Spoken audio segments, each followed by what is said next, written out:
possible? Breathe! Breathe! Partner! Partner! No. I have to get you out of here first! Just hold on!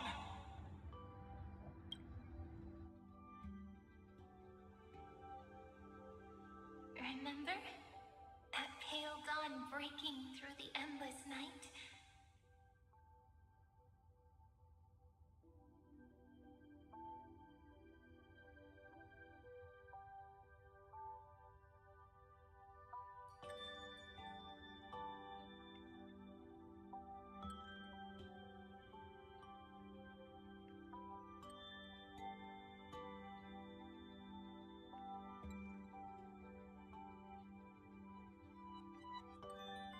The spear of strife nearly claimed his life.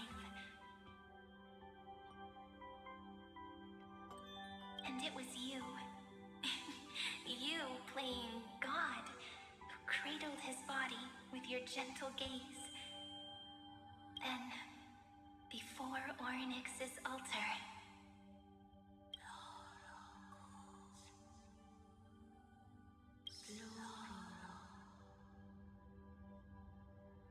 even the Titan of Time mistook you for someone else.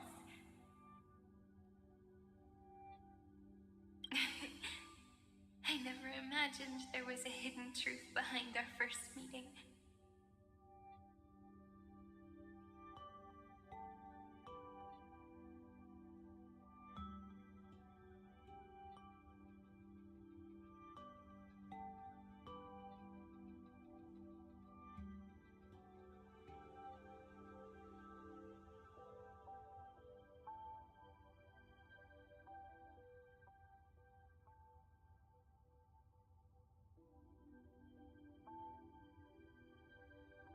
The first time was also the last time I saw you, friend.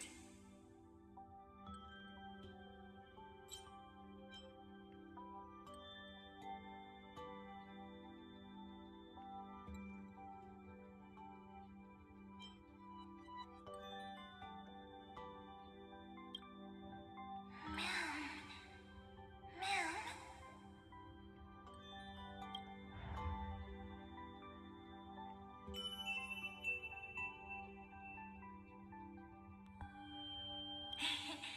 That melody from the memory. I've got it now. And so, the miracle was able to slip away from death temporarily. I'll leave him to the castress of the past. She will keep him here, in the world of the living.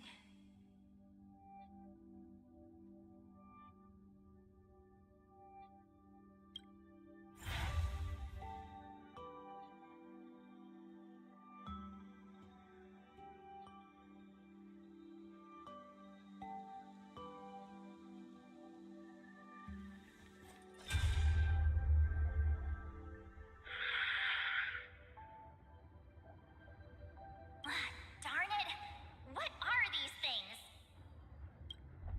You're not taking me down. Not before I find a way to help him and Don Hung.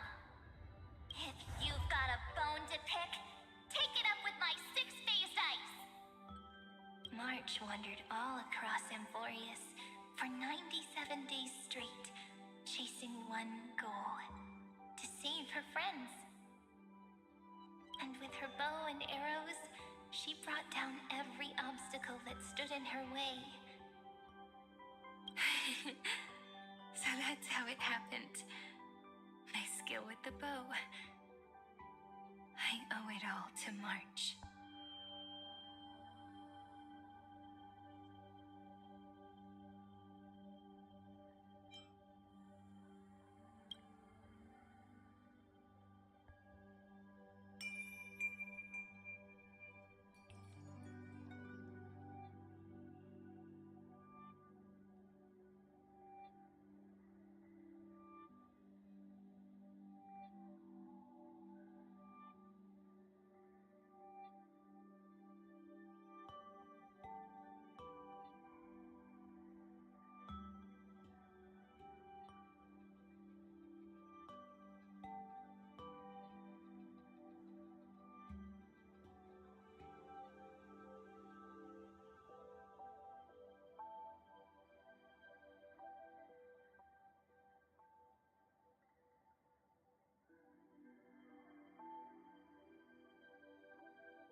What a sweet note. I've got it now. And so, in a memory from the past, you inherited March's mastery of the bow. And that arrow bearing golden flames will streak across the stars in the future, becoming a glimmer of hope for the cosmos.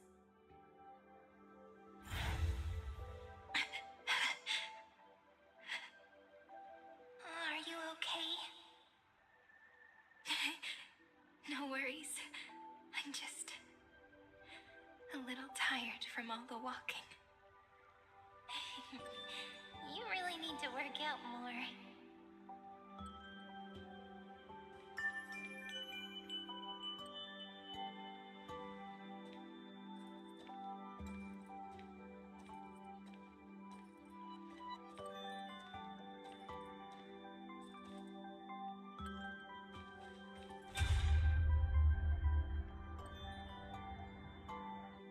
Three paths interweave and fetter Amphoreus, co-authoring the fate of the world. Ordinary pathstriders aren't known to leave traces in the mirror, so if what you said is true, then this isolated star system must be home to at least 3 beings comparable to emanators. I would even go as far as to say, eons themselves. To gain the favor of the stars for Amphoreus, the Remembrance sent a call for help to the cosmos. But the obstruction from the scepter was far too strong. Even the gods could do nothing more than send a fleeting mimetic being to someone who walked the same path. Thankfully, Miss Black Swan caught that fleeting moment. Miss Black Swan caught that fleeting moment. Miss Black Swan caught that fleeting moment. Miss Black Swan caught that fleeting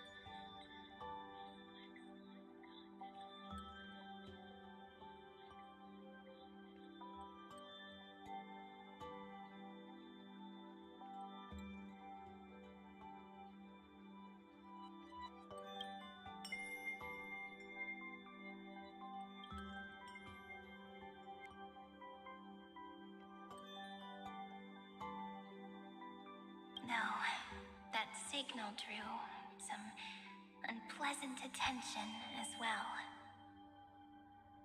Looking back now, it was all worth it.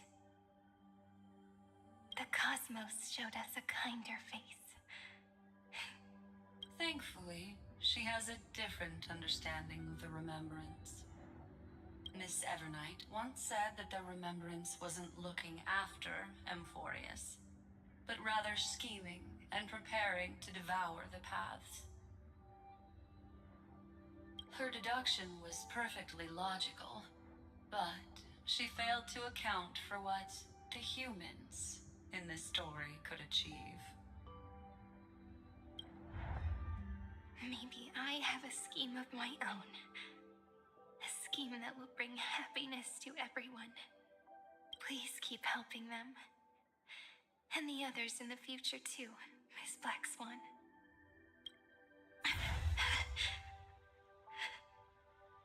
Looking back on the past really does wear down the mind.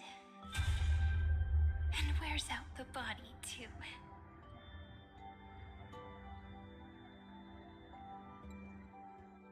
You need to hold tight to this ceremonial blade. After I'm gone, it will take you back to the beginning of time. The start of a new story.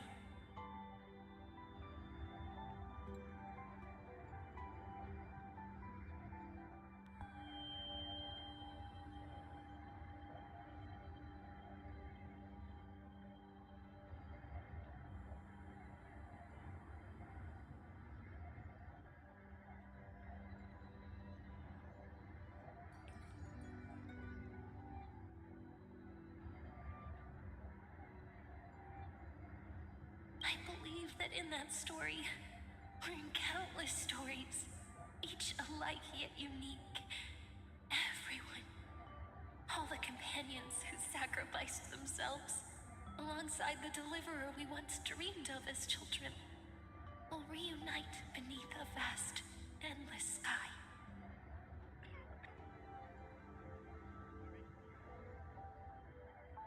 If we can never break free from this prison, I will stand my ground.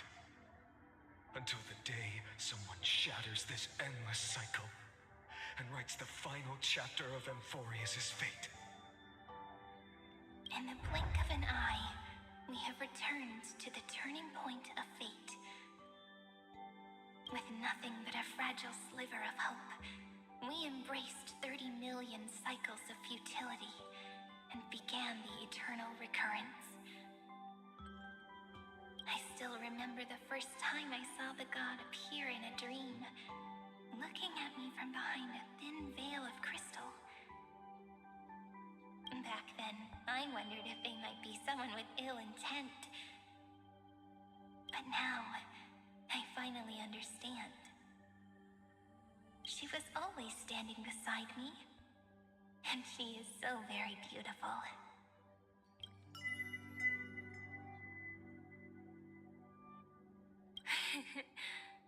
Causality really is a force that cannot be stopped.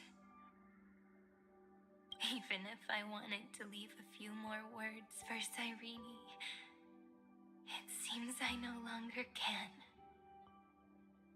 After all, you still have to leave behind your final consciousness and plant the very first seed. I remember what you once said. When a god sheds a tear, the thing reflected in the ripples must be the most beautiful thing in the world.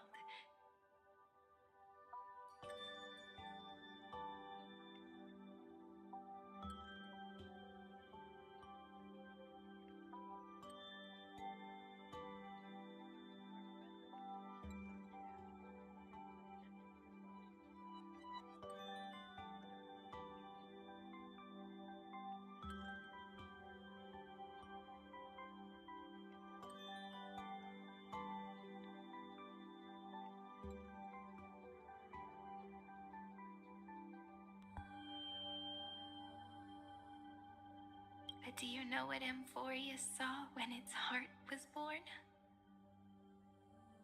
The first...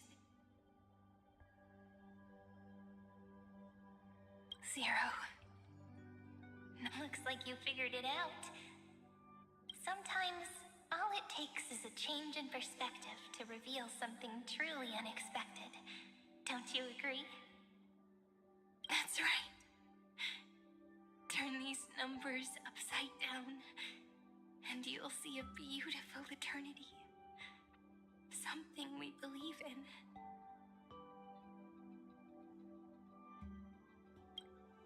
The ego.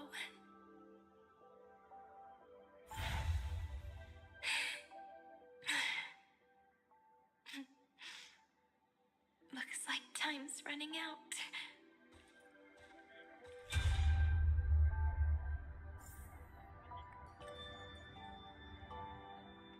I want to protect everyone in the village. But can I really do that with the strength I have? I shouldn't think too much. Better finish the farm work Dad left me first. The hero within has been by our side since we were little. Finan has always been strong. But without that faint glimmer of hope lingering in his mind, would the weight of fate and endless recurrence finally break him? If only someone could place even a sliver of hope inside his heart, he would hold on and keep going. Yes, just a single spark. And he would guard that fragile light until it turned into a blazing sun.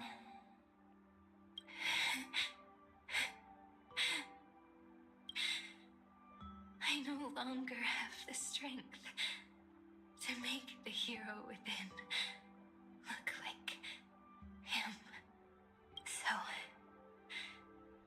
let me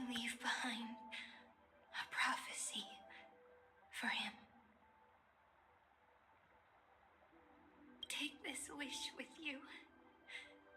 Be the hero who begins the mission of deliverance.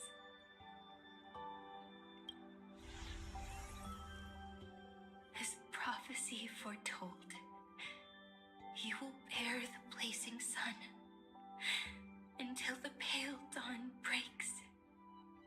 Continue onward, bearing this world upon your shoulders until the Ashen Hero, the nameless deliverer, ushers in the dawn.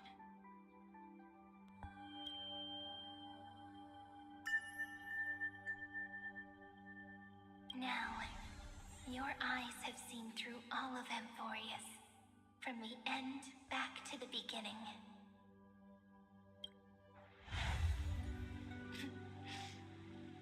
Looks like time's running out. The first ripple was where it all began for me. 1, 2, 3, 4, 5, 6, 7. I thought they were just musical notes scattered aimlessly throughout memory. But they had already become part of this world. No matter how Amphoreus came to be, right now it feels so gentle. As I return to where I came from, it wants to play for me once more that melody from when we first met. A simple, Story deserves a but perfect beautiful ending. melody. Don't you think? Behind this door,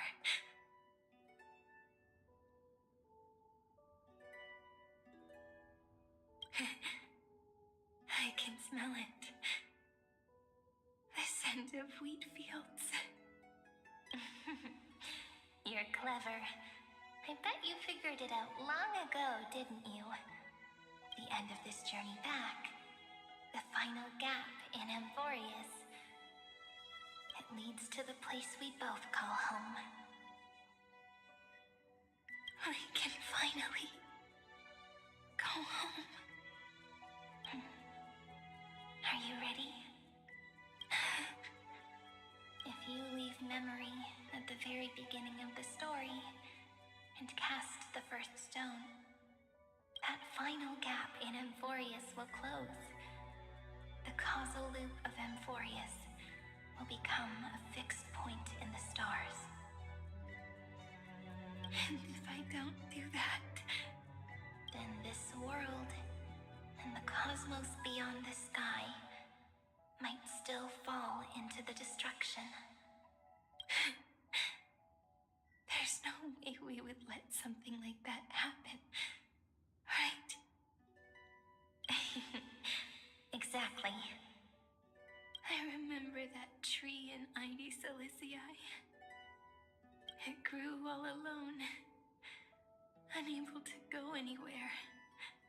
It watched the sea in silence, dreaming of a faraway shore it could never reach.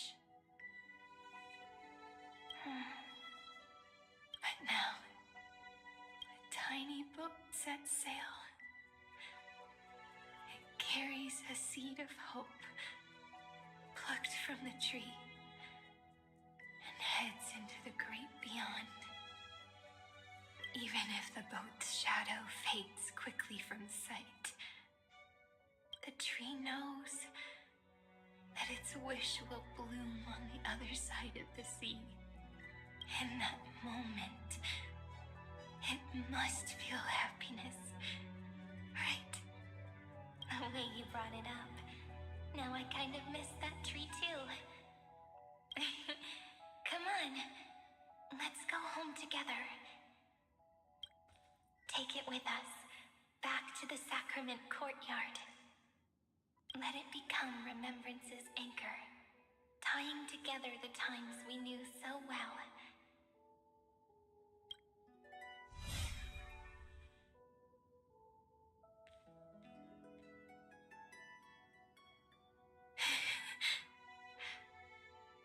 Let's go home together.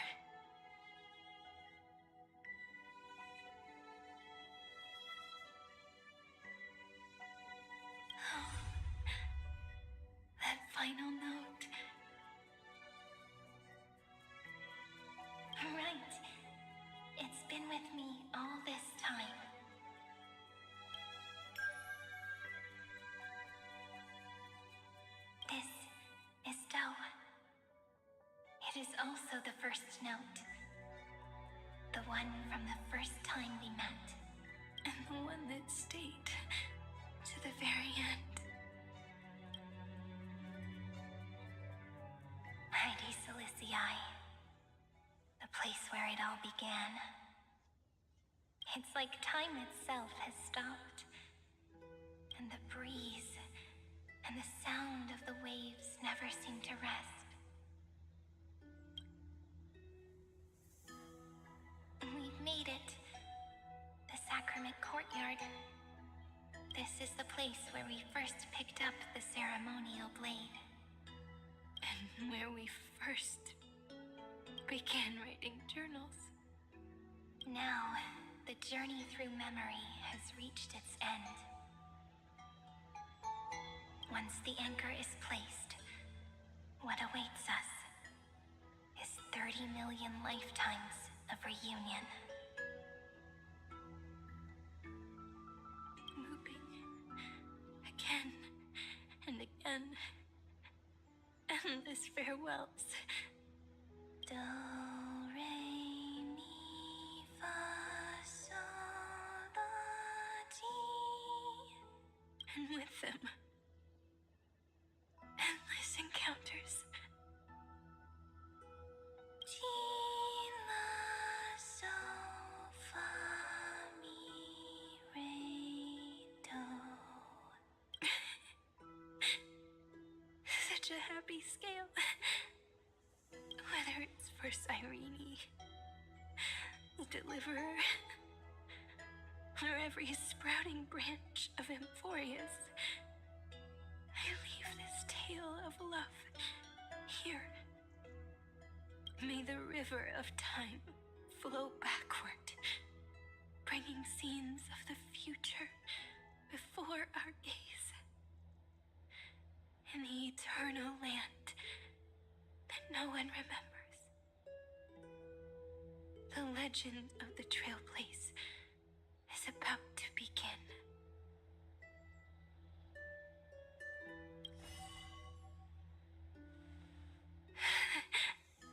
Is it all over now? My mind and my memories. It seems they're beginning to fade. The breeze is warm, but my body is shivering for some reason. If you're feeling cold, let's find somewhere warm. We can rest there, together. Somewhere warm. I know just the spot. 405. 504. 093. 365. 432. 252. 496. 720. 618. Treehouse. Seredra. March 7th. Dunhown.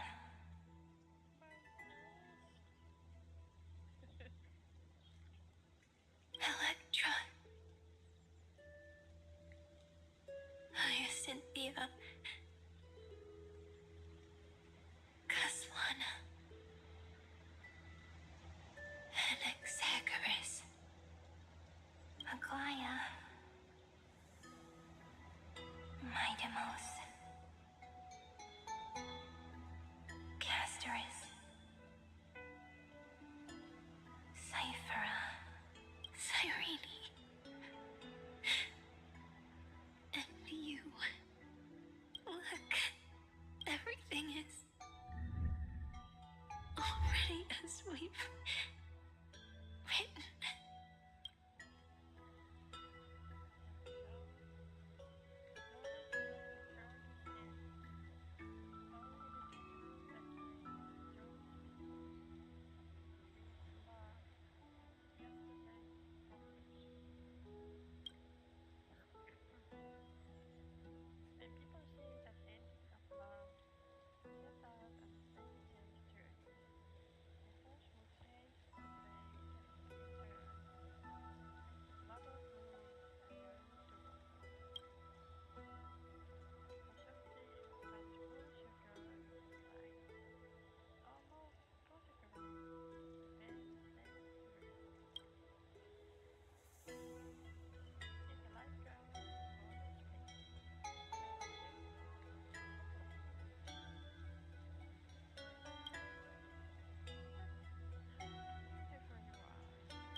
gaze that looks back on the world.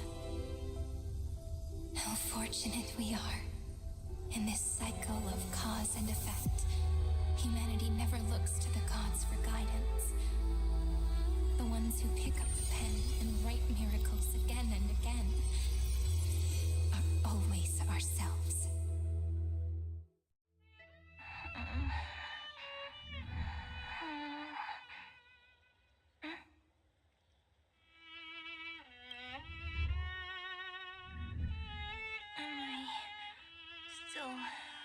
Awake?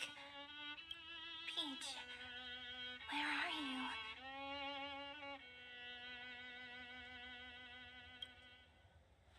Are you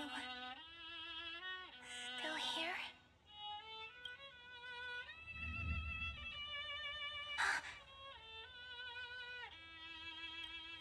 I shrank.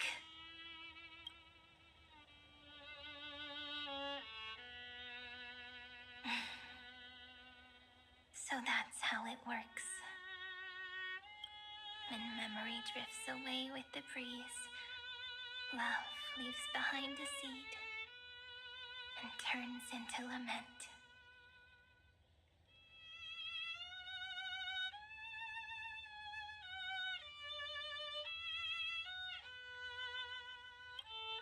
Demiurge, Cyrene, Mem. Back again to the first Philia 093.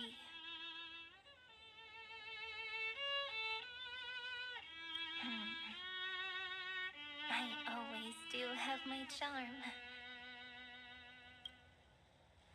The final ripple nourished the great tree.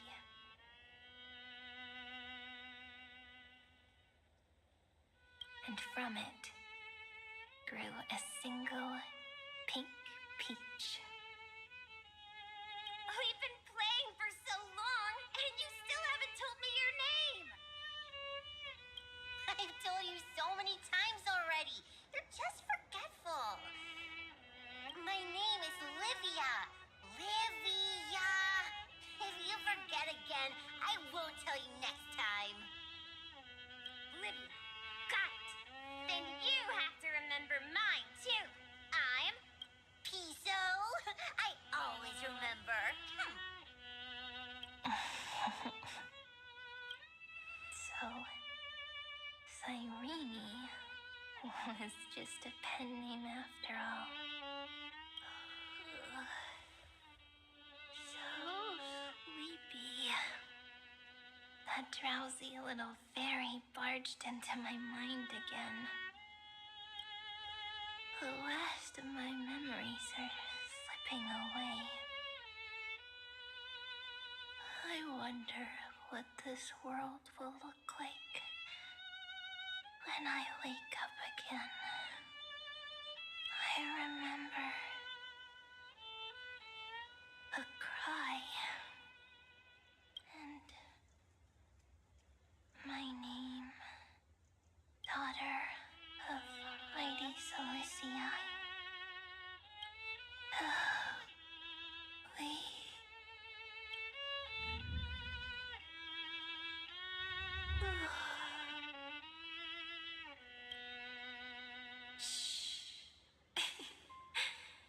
Never mind.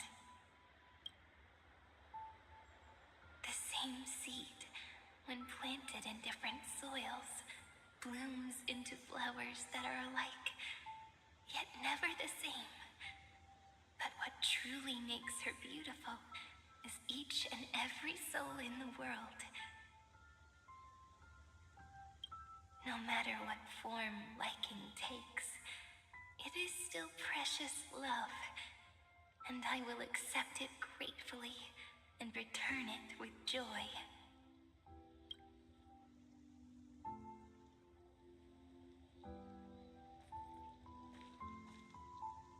Do you remember my favorite story?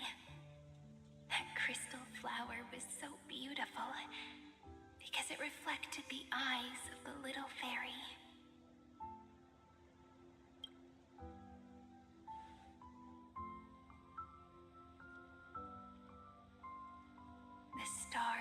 across the cosmos will know I am the fairy who wrote, as I've written, together with you.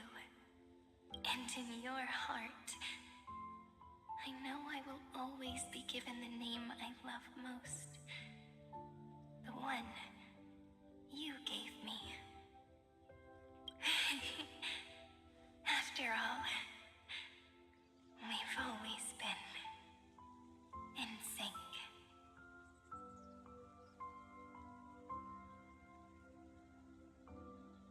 Hey, don't rush!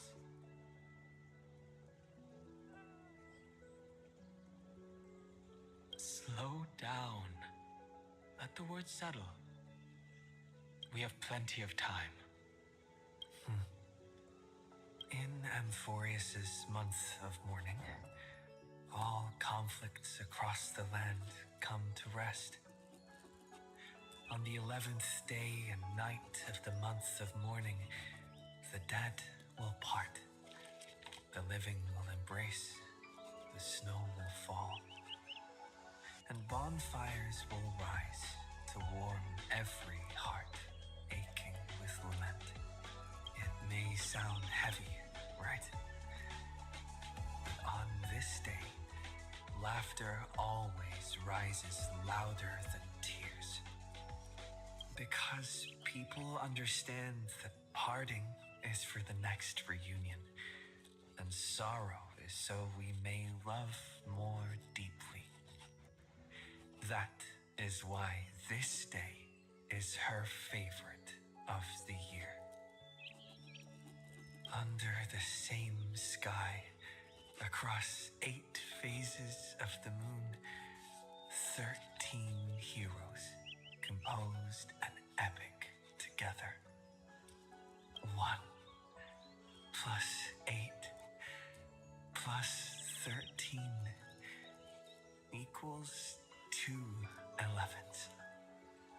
Would it feel more fitting if the rest were written in Miss Irene's voice? Agreed. Then, we'll add one. A one like none that has come before. A one that blazes new trails. I make this wish. On the 12th day of the 11th month, 13 heroes will take every core flame ignited across 30 million lifetimes and scatter them among the stars. Later, when the people who know this story gaze upon the cosmos, they will discover that the countless stars in the sky now glow pink. And after 13 seconds, that radiant light will quietly fade away. It will be such a romantic, yet puzzling sight. But that's all right. They will keep that mystery close to their hearts, constantly pondering what the ego truly is. They will love. They will get hurt. They will rage. And in 30 million moments of helplessness, they will stitch their shattered hearts back together, again and again. But remember this well. Losses are a constant on the flame chase journey. There may be pain along the way, but you and I will never be alone. They will come to understand what it means to lose, and in the end, they will choose to let go. They will offer their hearts to this world, to every companion they walk beside. And they will take in the hearts of others and pass them onward. For every soul that exists in this world, there is a different ego, a different prime mover of life. There will never be just one answer, not even for love.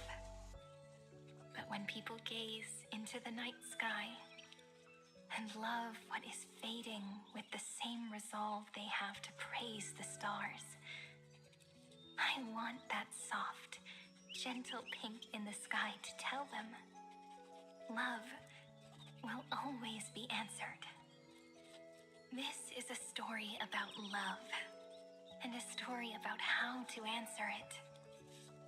Whether it is one we have already written, or one you are yet to write, it will be a romantic story, like none that has come before.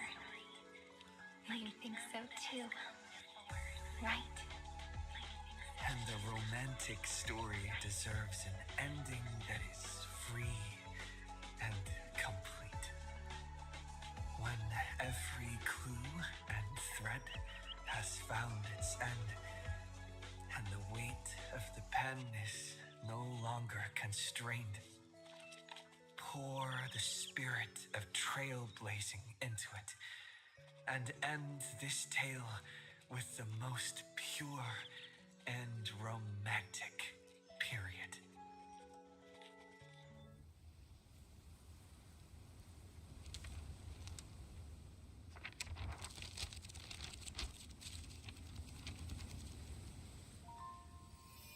Light, sky, sea, stars, seeds, flowers, birds, hope, and love.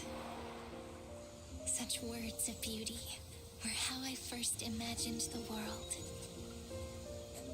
For as long as I can remember, I've used them to tell the stories of Amphoreus. And now, this is the last one. A story about tomorrow. Dedicated to you.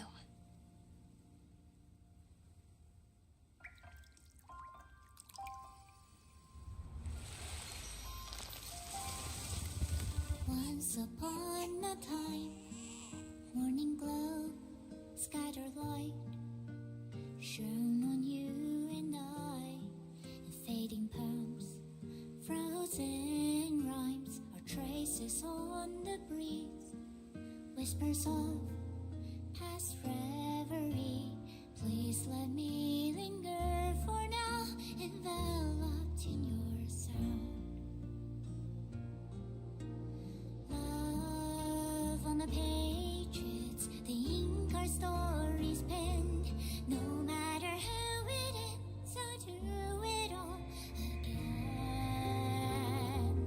Oh, stay true, blossom as spring renews, dreaming colors every hue. Tomorrow's eyes to tomorrow's life, while walking step beside you. So stay true.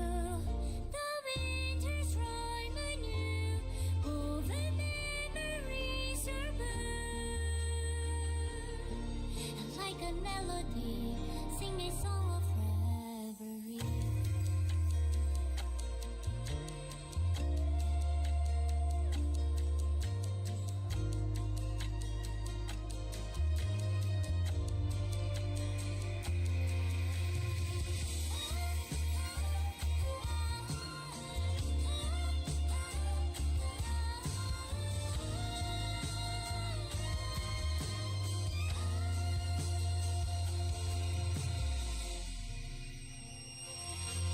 Please stay true, cherish your memory. Go with love, your heart's your tears, rivers flow, as gardens grow. I hope you bloom in beauty. See you soon, after the end of time, in the mountain frozen rime.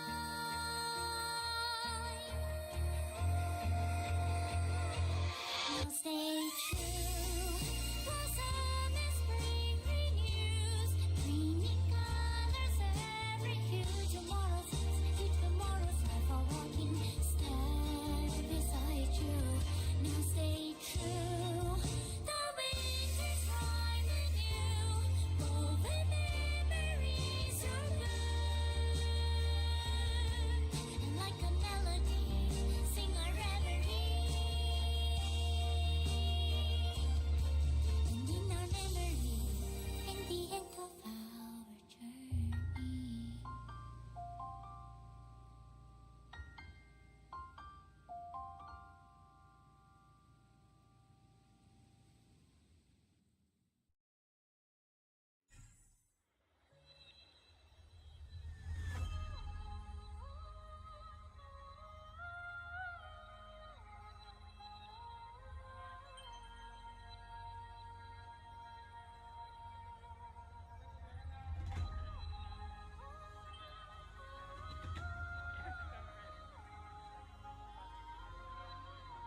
longer working. Looks like it's just the two of us out here now. Memmy? Me Memmy Mem?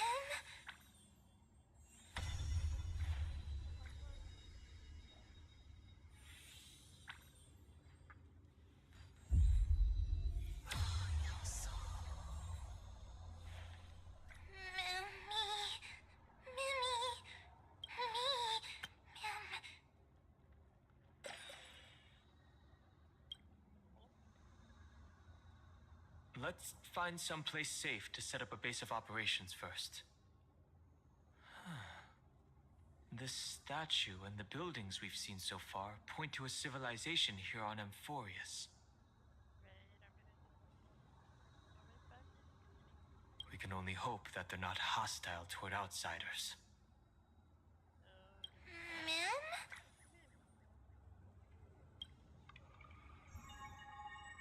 I've reunited with you so many times, and every time feels like the first time we met. Each time, love breaks through the stubborn cycles and takes flight toward a pink tomorrow. It's still early. Where to now?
solemn council is still filled with clamor. Future's destiny still whirls in discussions of candor. To discard the city and save oneself, or to chase the flames that waver. None know the choice that would lead them to a place better. I fear. How can mere mortals defy the gods? I worry. How can mortal bodies reforge the world anew? I suspect that the prophecy is simply a rumor. In the distant past, the Holy Maiden brought the first prophecy to all city-states. Hearken to the sounds that the doors whisper.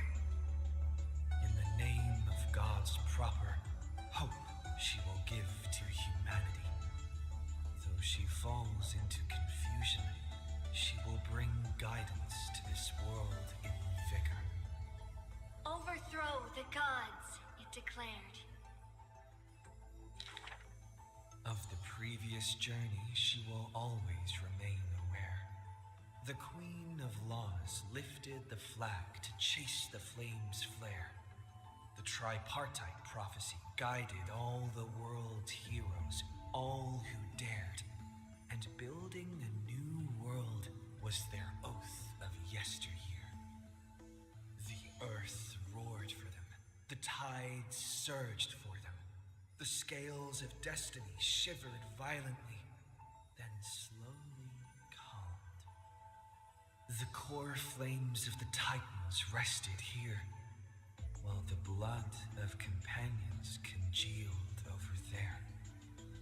The child led one hero after another to their end, but no end awaits her, no rest to prepare.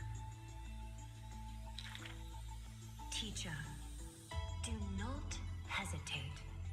The weaver of gold brushes aside the child's tears. The world still walks on the path you indicate. The prophecy still stands, even if the actors now different faces wear. Restore the core flames, it declared. The solemn council is still filled with clamor. Future's destiny still whirls in discussions of candor. To stop right there and seek peace, or to continue a work still unfinished. None know the choice that would lead them to a place better. Stop. We only wish to live life as it is. No more. Cease. Our achievements already stand tall. Rest up. We only wish to live in peace and prosperity. The discussions today are the same as those in times past. Retreating now will forever deny us the future.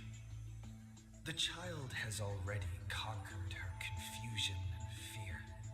No longer before the mists of fate will she cower. Hearken to the sounds that the doors whisper.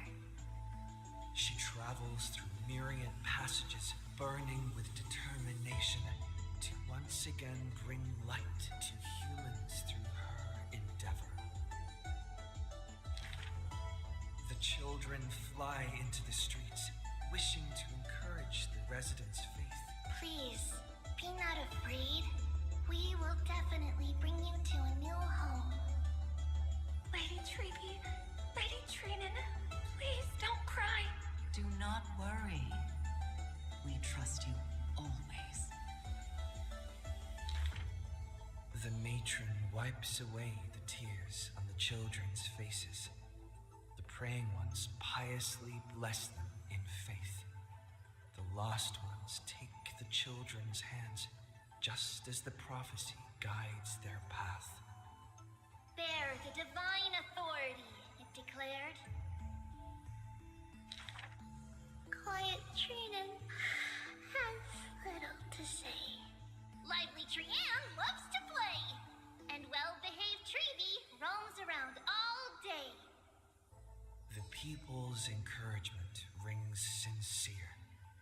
The Chrysos heir's companionship lasts through the years, and Mother's embrace warms up every dream. Thus the child understands. Thus the child accepts, though countless farewells on her shoulders weigh, though destiny's blood dries like clay. There will always be passageways filled with warm sun rays that silently open to them in future and past days. And from them, a voice says, Forge miracles, it declared.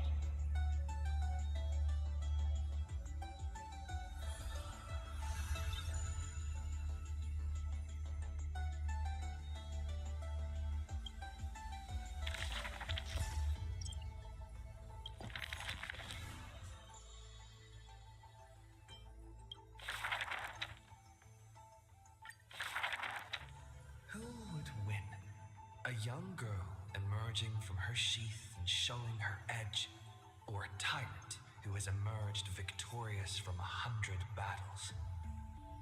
The black and white legions squared off on the battlefield, golden and crimson blood converging into a coursing river. The leader herself actually dares to step forth and face peril?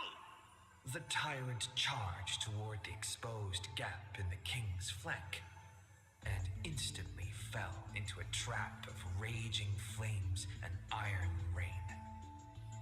On the board, the king too is but a chess piece. If the king does not lead, how would any dare to follow? She lifted the king of the crystal pieces high, as though proclaiming the ascension of a new king. Who would win? The holy city that has stood for 1,000 years, or the foreign city-states invading from 1,000 miles away? Hollow hatred ignited the flames of war. The besieged walls of dawn tottered. Only a miracle can save us now. The cowardly elders barred themselves behind closed doors, while the trembling citizenry knelt and prayed. There is no need to panic. The miracle is already here. Under the banners dancing like waves, the burning crown shone bright as the wheeling constellations. Who would win? The general who saved the city, or the high and mighty with their privileged authority? The guillotine fell, severing the elder's life. The whispers dissipated, and the scales of victory tipped. From this day forth, I shall bring justice to the holy city. The people cried out her name and knelt in reverence, but were stopped by the sound of the scepter of authority striking the ground. Do not lower your heads beneath my crown. This was the first and also the only Imperator. Who would win? The heroes bursting with ambition, or the omnipotent gods? The Imperator issued the decree! The start of the flame chase journey is at hand! Perhaps drawn by the grand design to welcome the Era Nova, or perhaps convinced by that king's great renown. Righteous warriors from across the land gathered before the Imperator's throne. On the day the journey began, the sky was an expanse of fluttering banners. The people gazed upon the overwhelming military alliance, a golden city reflected in their eyes. As for the end of that chess game, the scholars debate endlessly, but such discussions always end with a sigh. The invincible Imperator faded at the pinnacle of power, the crown's flames extinguished in the lake. The banner once revered by the people, along with the broken spears of the heroes, now a tomb. The people said, Even the sovereign that conquers all before her is no match for fate. Yet she said, In a war with fate, has there ever been any justice?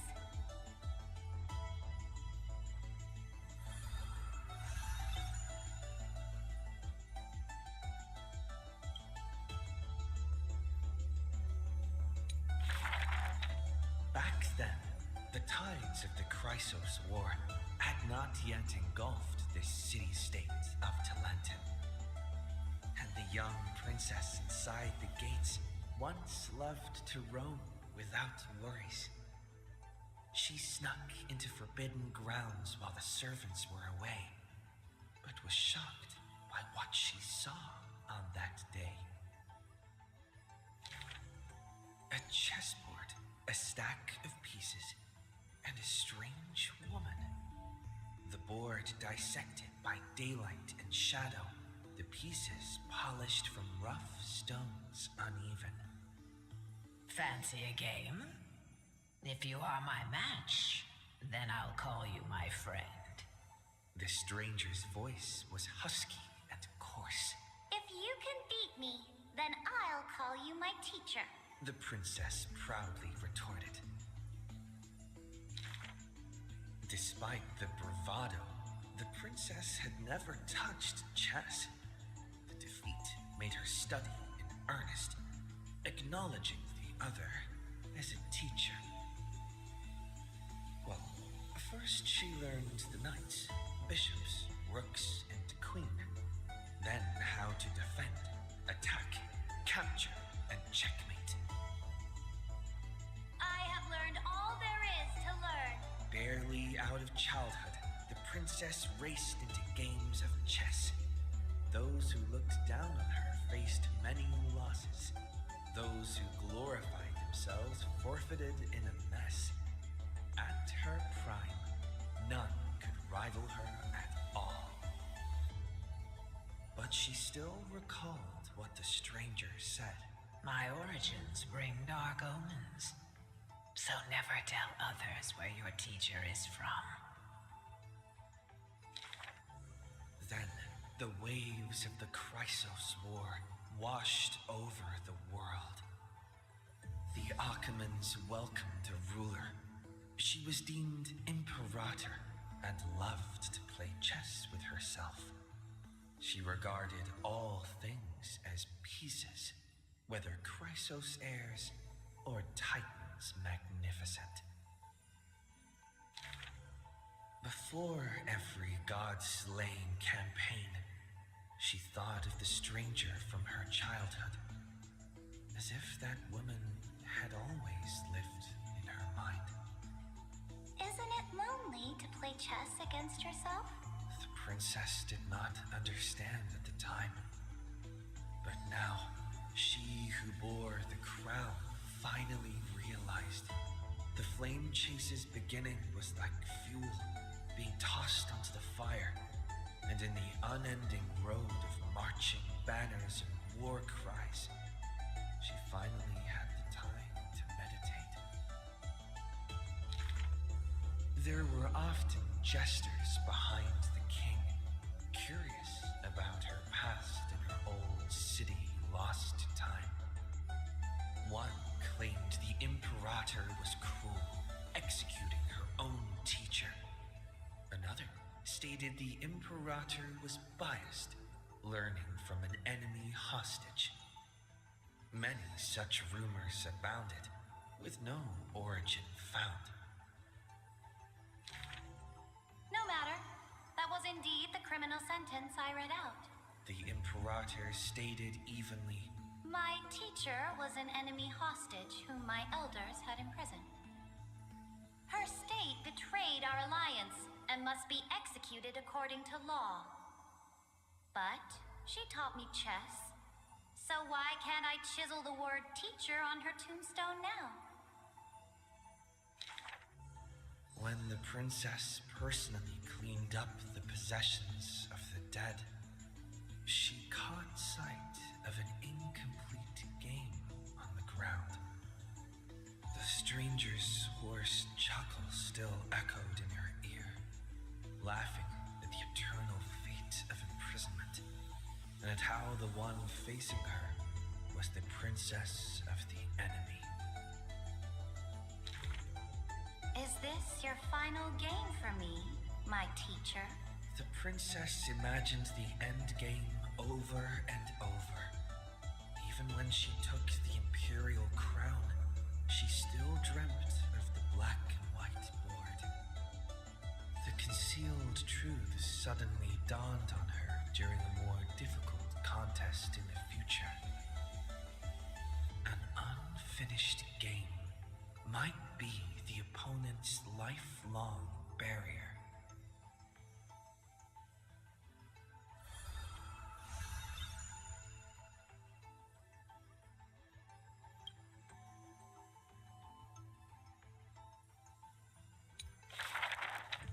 The Imperator's army stormed into the northern states for the first time, passing through city gates scorched by war. Another tyrant still! So exclaimed the angry child.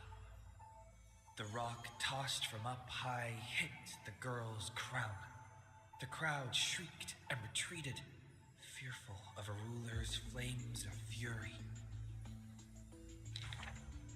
The girl reached out, not to straighten the crown on her head, but to help up the child shivering in dread. I heard in the old laws of this land, whoever assaults the crown shall be punished. But I wear another land's crown. And your old laws should also be abolished. After many days, the gold weaver discovered in shock that wearing a crown or a hat to the side was now this land's fashion, likely to remain with the Imperator's name and tradition.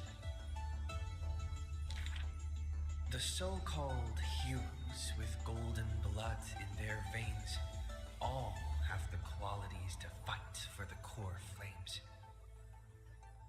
Who's to say this was not the gods' plan? To have the heroes at each other's throats so the divine could hide in old law's lair and laugh, play, and gloat.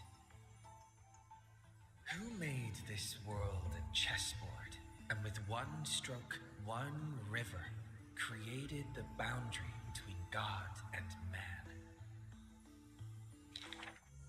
Dux Gladiorum, Dux Carminum, Dux Helcalithist, Dux Fragoris, Dux Brumalis. Heed my call. The girl stood before a mighty army with her scepter. Today, I will insist on crossing the Rubicon, gather the might of all heroes, and begin the journey to slay gods! Half of the core flames were now in her hands, and the hidden trickery titan stirred, leaving taunts.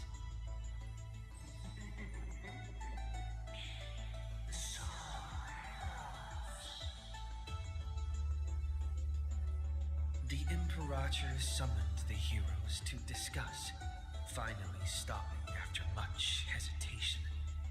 As they had already pinned down the bones of Earth's beast, they let that thief live for a bit longer in bliss. The warrior of the fractured blade laughed boldly.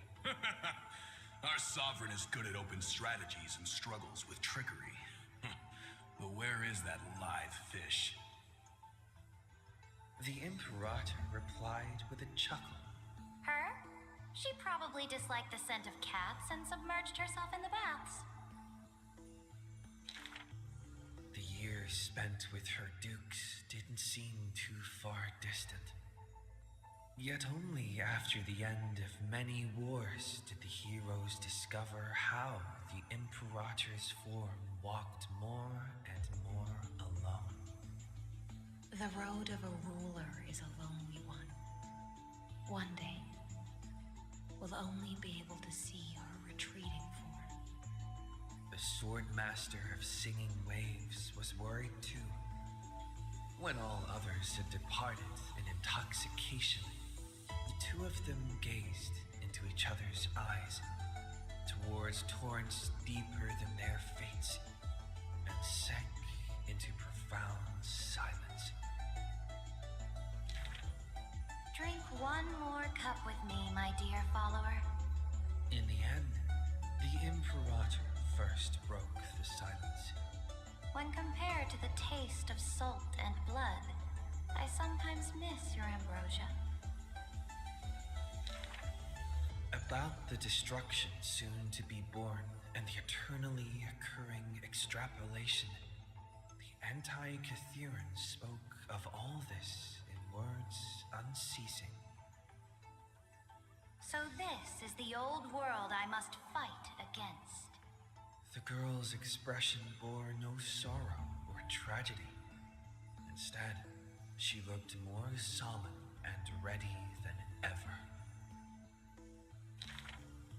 Whoever stated that two kings could not meet face to face in chess? I am the sovereign of Akamon. I once faced the gods. So what do I have to fear about the laws hanging behind such gods? I will chop up the old laws and let them be firewood for the new. No matter the cost. That was the Imperator's lifelong conviction. Never changed, always persistent.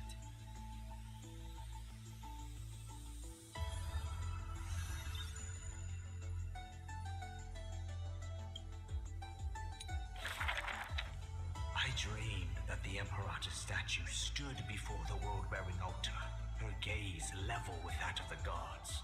Then, blood gushed out from the statue's orifices, and the people, in cheers and elation, washed their hands in that golden blood. The tyrant's life will end with violent death. None will weep, and all will cheer as her statue topples.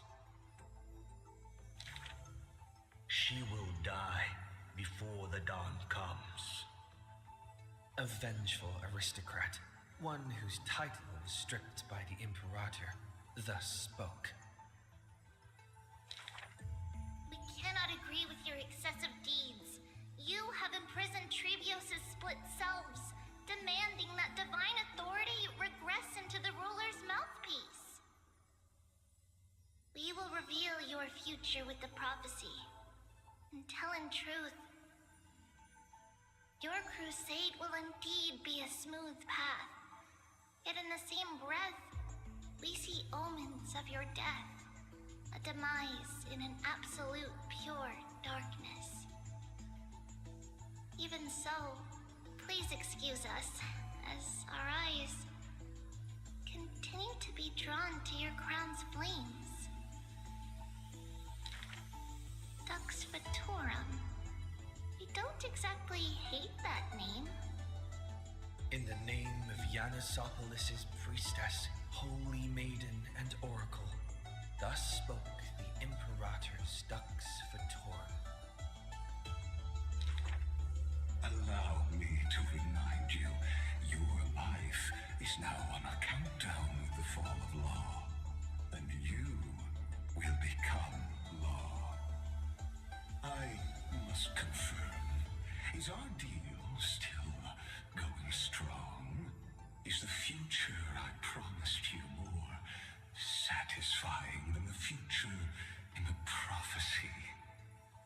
Ah, you are as resolute as always. Good. Oh, as ever, this prison of gods, Amphoreus, and all mundane and average worlds need someone like you, a daring ruler.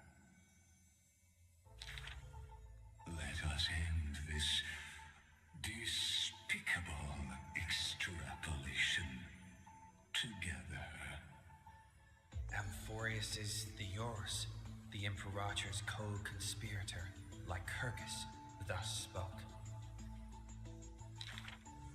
The Imperator betrayed the Flame Chase Alliance. And I was the sinner who paved the way for her achievements. Like how a deep-sea fish cannot escape the tide's push and pull. I granted her an end fitting for a tyrant. Her dying smile, gazed towards my tear-swelled eyes. She commanded me to wash away all sins and filth, and return a blinding dawn to the holy city. She commanded me to set up stones and monuments, and lightless seabeds to commemorate our friends. But who will remember her achievements? I will rest with her in a lonely song. Electra, the last heir of the ocean, who played music on the waves alone, spoke thus. Please record the truth of my life, dear author.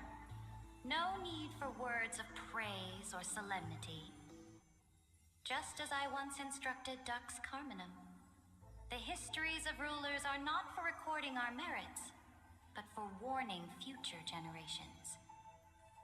As for why the Imperator died, and what reproach she would face in life and death, those should be left for the new world to judge. Now I have personally entered my end, a self-flagellation. Let the boiling gold covering the holy city be stamped with my name. For I am certain I have won half a move against the gods. And this unfinished game will be left to the future to reach completion. Ceridra, the only Imperator the holy city had ever seen, spoke thus.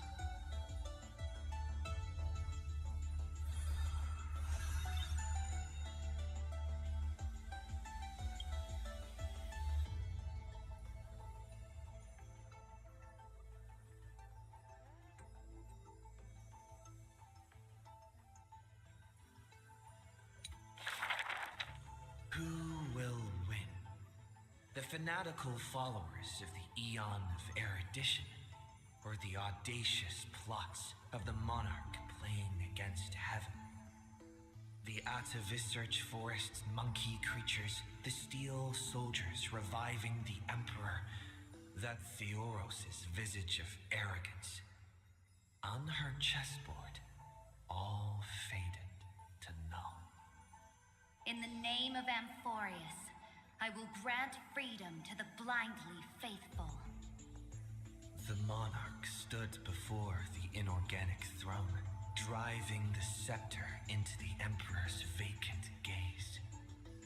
Even the gods beyond the sky shall crumble like the Titans, as she swears to seize the glory of conquering the stars. Who will win? The immortal faithfuls of the Eon of Abundance, or the storms dancing between the chessmaster's fingertips? The pawns slay the birds, the knights trample the wolves, the rooks smash the trees, and the queen severs the head of pestilence. In the name of Amphoreus, I will grant eternal rest to the immortal. The Xianzhou lays forth the ocean's tribute, which the monarch grants to her loyal Gladius. And upon that night's sorrow-marked visage appears a smile, precious and rare. Who will win? The raging waves of war from the Eon of Destruction, or the sharp blades of the Empress that has never tasted defeat?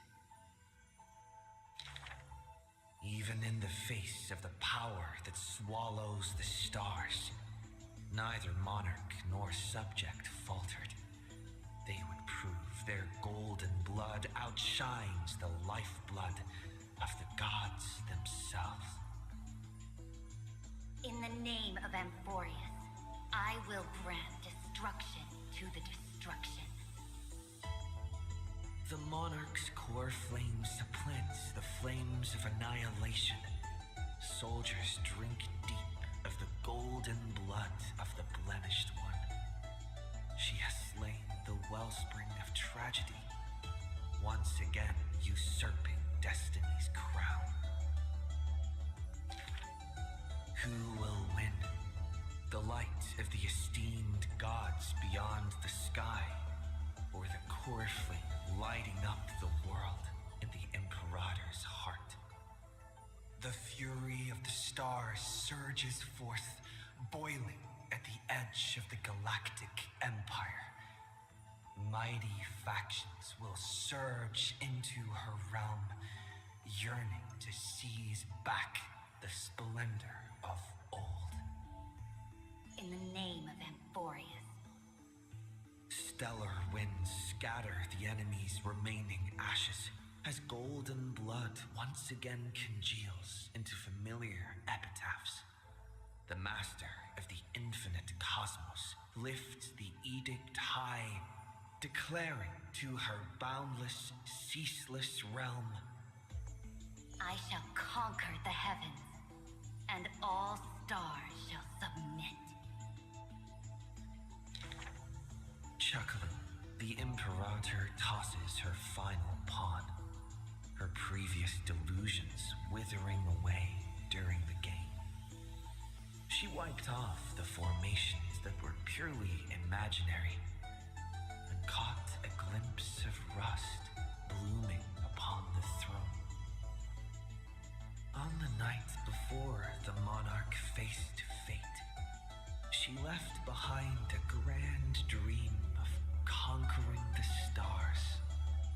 In time, she shall become but a humble pawn, so that this grand illusion retains a sliver of truth.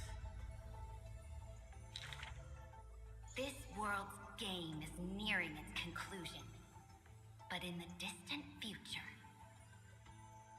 for the raging and burning ambition, for the flame chase through 30 million creations, for the Imperator's realm and all her citizens.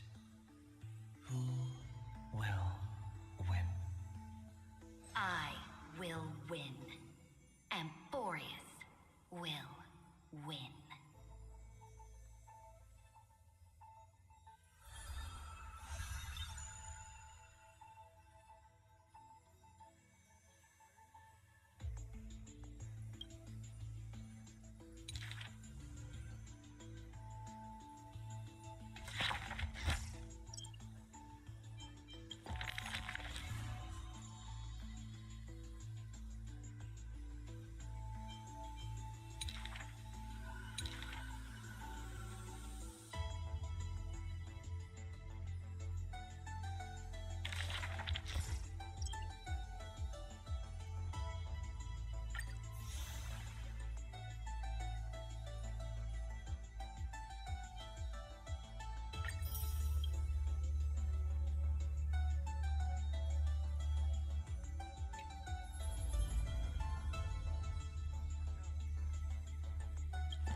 The gates of the Temple of the Three Fates gently open on the day of prayer, and the crowd crouched, whispering like the tide.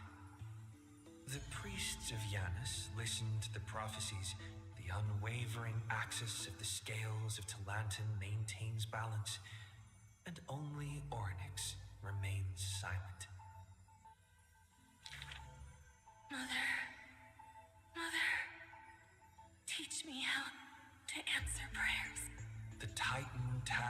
with time is as perplexed as a child. Don't be scared. Please don't be afraid. A familiar voice rings out. Listen carefully.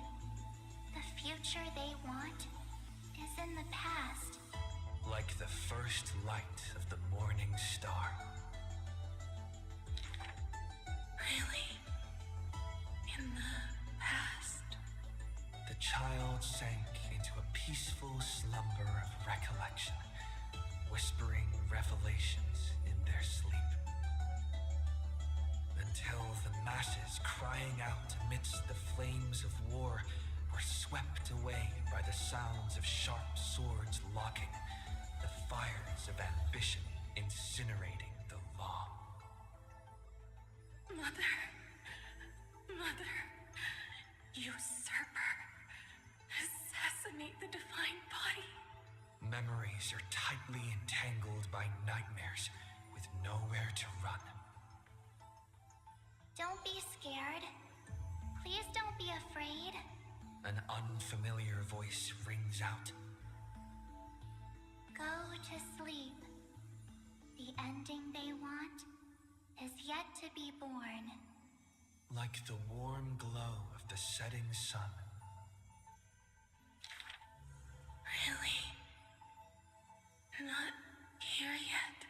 The child continues to sleep, waiting for the next waking dream. And when they opened their eyes, 2 of the 3 fates who once received offerings had already faded from the pages of history. Mother! I'm already all alone. The child let out a helpless cry. Don't be scared. Please don't be afraid. A familiar voice rings out in the mirror. Just wait. The stars that illuminate the night will visit in the end. Like gentle moonlight. The gates of the Temple of the 3 Fates now closed tight. People no longer pray to a titan who cannot touch the world. Within the inescapable dreamscape, the flower stems nourished by the black tide serve as a swaddling embrace, drowning the young child's soul. Mother, help me leave this place. But this time, they didn't receive a response. Only long years of yearning and pain. Like the silence of the Evernight. Days and nights passed, the years turned. Dust covers the glory of the past. The priests have forgotten this titan. Waiting. Hate waiting. They watched over the slumbering sprite, gazing at the dull mirror.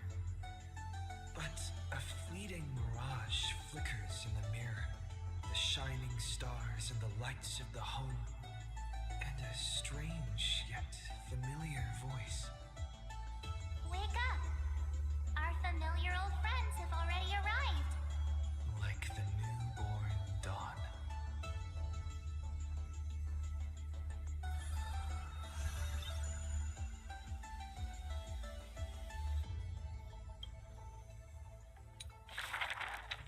My friend, have you heard of the rosy celestial maiden? Whether in the corner of the archives or in the depths of a cave, you can always find legends about her. She had hair like a rosy pink dawn and a smile that could thaw the most glacial ice. Some say she was Nikador's nemesis, while others say Nestia was infatuated with her. Oh, mysterious and beautiful celestial maiden, how I wish to turn into a slate, forever etched with your tale. Many claim to have seen that celestial maiden, either in the half-remembered dreams of early morning, or in the gossip and whispers after supper. She once whispered in my ear. She once saved my life. She gifted me an ice crystal. Her worshippers recite her deeds, even writing some into family teachings. Curious poets ask up and down the land, only to find that the details of these encounters are difficult to recount, even for the witnesses themselves. In the entire holy city, there are none who can provide proof of her existence. It is not known since when the Celestial Maiden was always mentioned together with time. People recite her name during prayer to beg for miracles to appear faster. It is said that even in the selection of priests of time, girls with pink hair are preferred. They still didn't pick me. Maybe I need to go dye my hair. The brunette candidate was upset, but the examiner responded with a smile. Don't forget the healer of Twilight. Has a head of pink hair. She's a descendant of the sky. Scholars and poets discuss at length the origins of the rosy celestial maiden, but all mothers tell the same tale. That princess came from beyond the sky. Her shooting star, like crystal ice, pierced the fog of the Veil of Evernight. She made friends with the Titan, and whenever the month of Evernight descended, they would meet again. The children love that tale. Therefore, as the moon turned and shifted phases, the story became true. But someone always questions, unable to read the air. There are no worlds beyond the sky. So how can the rosy celestial maiden come from there? Rosy celestial maiden, a world beyond the sky. The reckless adventurer takes out the photo stone, claiming it is the true work of the rosy celestial maiden. The citizens laugh at this tale, with few accepting it as true. After all, long before the guests beyond the sky arrived, the legend of the rosy celestial maiden had already covered the world. So, my friend, have you really heard of the rosy celestial maiden?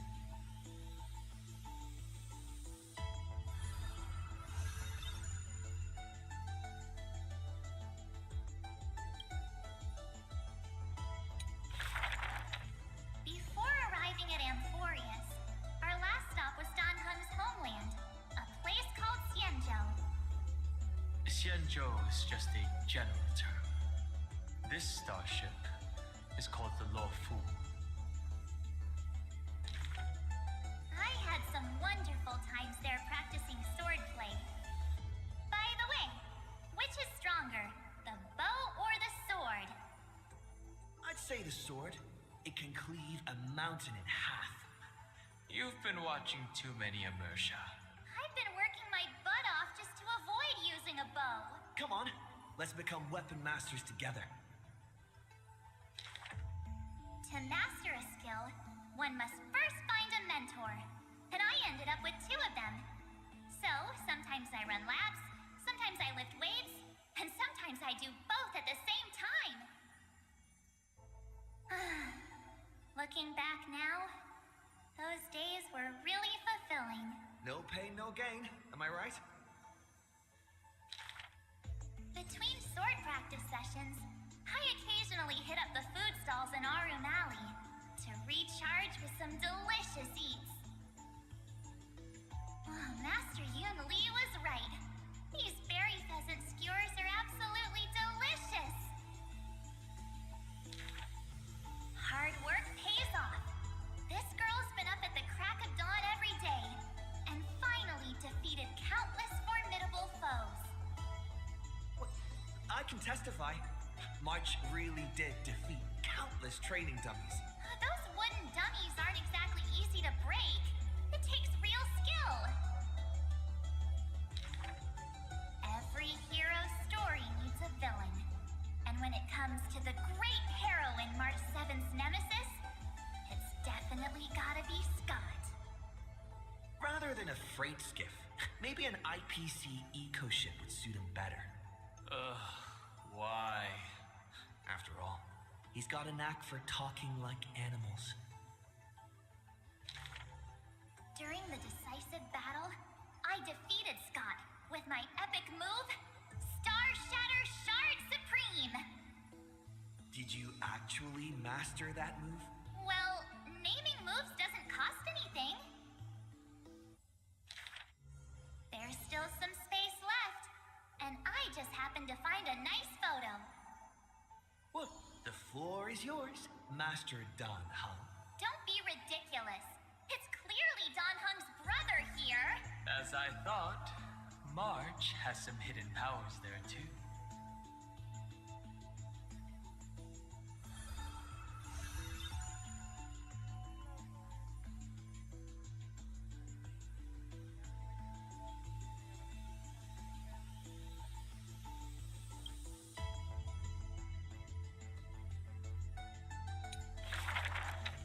In memory of our first trailblaze together.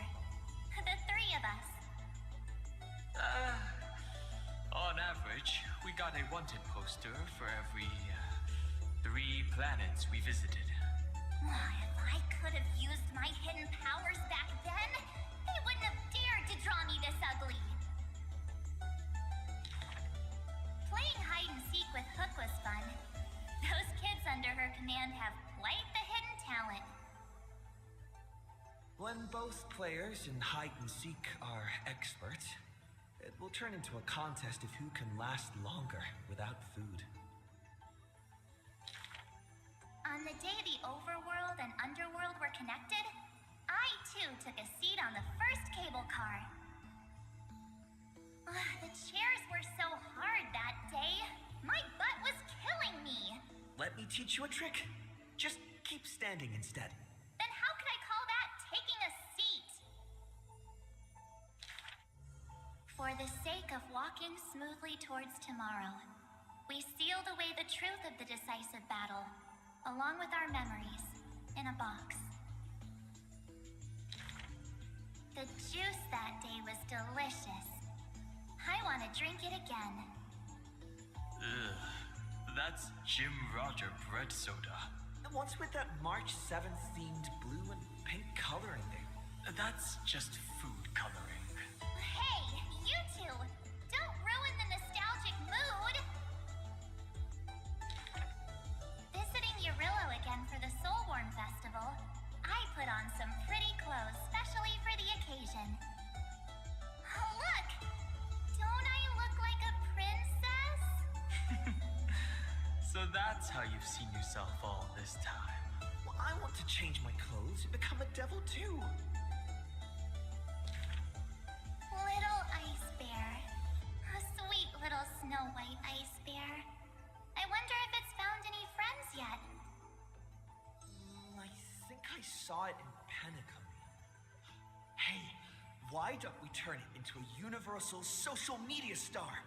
That niche is already dominated by trotters. That big guy who once raised his fists against us is now the hope for Belobog's revival. Mr. Yang was practically drooling watching that. Too bad he wasn't there that time. Not necessarily. By next time we visit Urillo, will it have turned into an ocean planet? Then wouldn't those polar bears have to be renamed water bears? The data shows that Urillo's environment is slowly recovering. ice shouldn't melt too quickly. Time to remove those floaties from the shopping cart.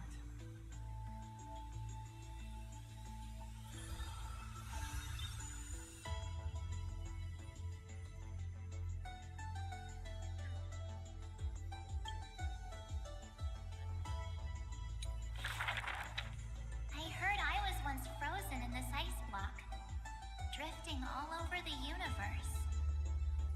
Oh, that's one way to go on a cosmic hitchhike. If the conductor hadn't hit the brakes back then, I probably would have punched a hole right through the car, huh? Stop being dramatic. The Express was the one that actively scooped you up. I remember there was some six-phased ice left after it melted. I used it to make a little figurine. Mr. Yang explained that it's called a figure, and then made me watch anime with him all night. That's the highest honor he can bestow. Oh, I want a figurine too. Every morning, the Express crew has breakfast together, but they're not always on time. I can't help it. I'm still sleepy. Next time, get up earlier and set an alarm. People who can get up right as soon as their alarm goes off are terrifying. This kind of person is capable of anything. My camera's full of Pom-Pom's photos. It's so much fun dressing up the conductor. Pom-Pom used to have a turtleneck uniform, but they've rarely worn it since March arrived. I love my room so much. I tidy it up every single day. Looking at it now, that photo wall must be the power of memories. By the way, I've been meaning to ask, where's the wardrobe? Take a guess. I remember Taikian, my most trailblazy of trailblazes. That grand debut cost me quite a few credits. So, what exactly happened? I saw a ball by the road, so I just casually kicked it. And then, bam! It flew right into the ceiling, through the venue. And scored 100 points, too. We'll travel together forever and ever. That line sounds familiar. Memories weave the past, bit by bit. They stretch long behind me, like shadows on the path I've walked. I wonder, what stories will the future me create?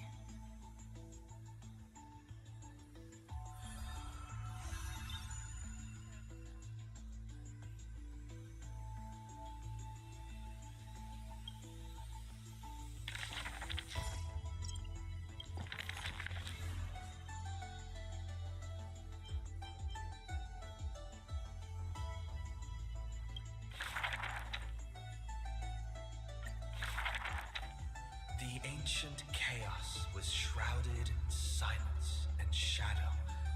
The giant dragon's offspring was born from the earth. Sweet dreams had smothered the giant dragon's eyes and ears, and as they slept, the 100 eyes of Aquila had already opened, and Fagusa had begun to stir the playful waves. Yet Georios remained weighty and silent. Layer upon layer of peaks enveloped the dragon, cradling them in a bed more grand than any in existence. The giant dragons spent their childhood in darkness. From the moment their bleary eyes blinked open from haze of slumber, they hungered to feast on crude iron and drink deep of molten lava. Until one day they raised their head and with a low, guttural voice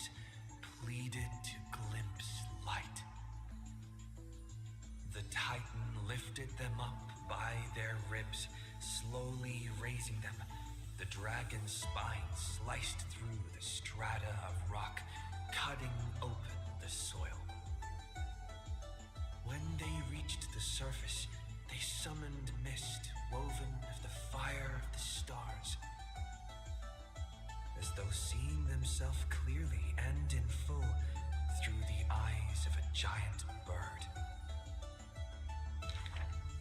The giant dragon walked the earth alone.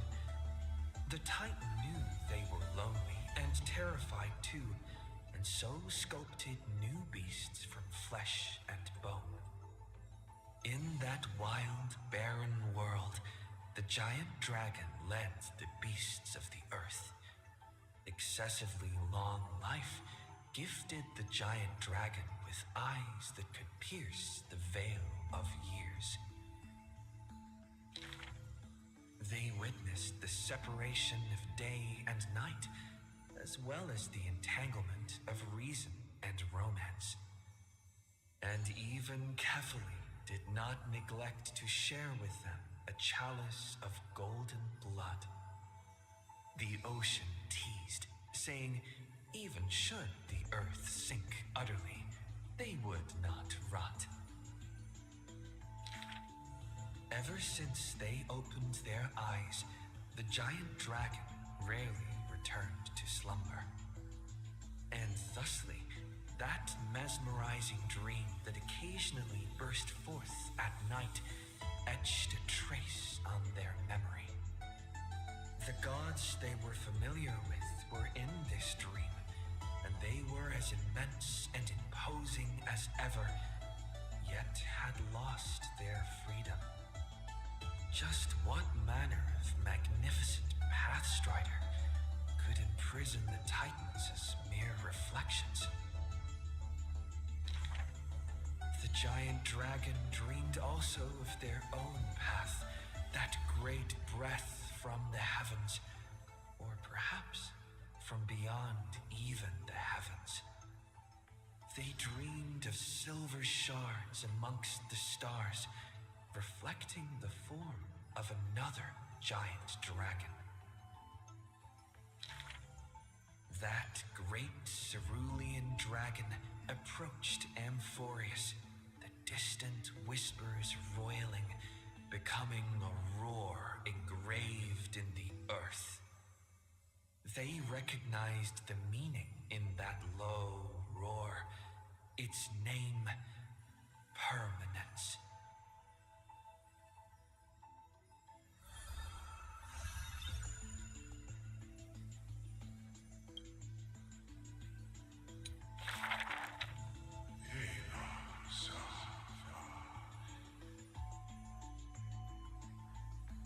In the years spent wandering the earth, the giant dragon always remembered the Titan's words for their worth. The beasts of the land surrounded it in protection, while twisted beings shuffled and roared, and delicate chimeras climbed up its shoulders. After, the tiny humans came into being. They dashed alongside the giant dragon, then, in the blink of an eye, disappeared across the land.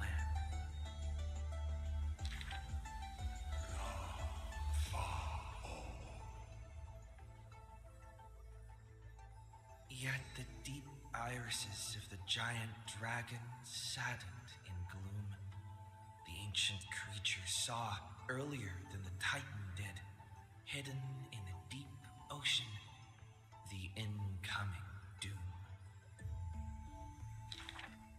The giant dragon recalled, at the moment that strife was born, the chalice of plenty sighed, and the heretical tide spread from the seabed.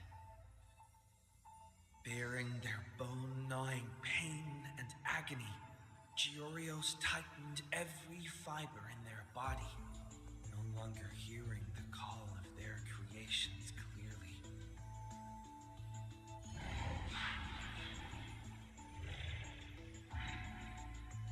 The giant dragon once swore an oath at the the Titan's breast. And now, the dragon silently turned and departed, leaving the plateaus and mountains of a secluded world and entering the bustling cities humankind crowded. Thousands of years later, the giant dragon realized those tiny creations of Kevali had rooted their civilization in time. How can there be such a huge Dromus? Dromus? No, that's a walking mountain of gold. Curious residents were amazed at its appearance, while greedy brokers calculated its value. Yet the giant dragon simply walked in leisure, not harming a single building of any stature, nor paying heed to anyone. It quietly listened to the people's language, and its form dissolved in the flames of war. Many years later, Akula closed their eyes, and the giant dragon's steps were finally halted.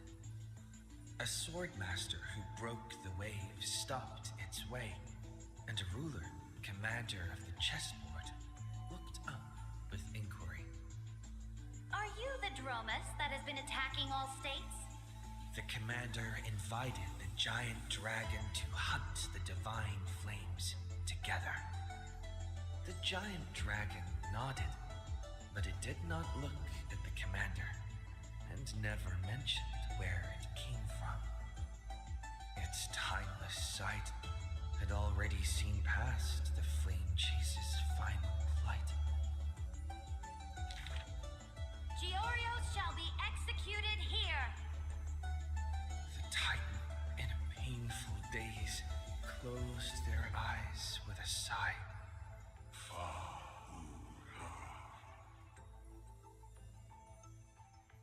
Suddenly, the mountains shook and the land cracked. The wounds dealt by the black tide, once mended by the Titan, now tore the land apart again. The calamity of lands asunder. Who should shoulder such a duty?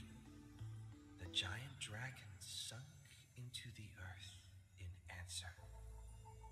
For the earth was the breast of Giorios, and the dragon's birthplace.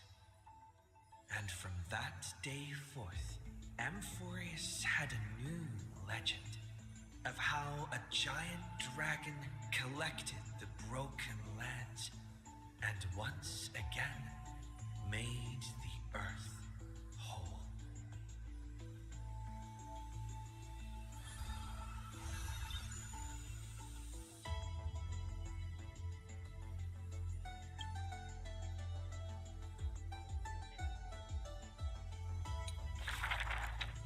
Another century of the Chrysos War. Rust, wails, and the blood of living souls seep into the earth, into the giant dragon's decaying bones and flesh. The trembling bedrock is the giant dragon's eyes.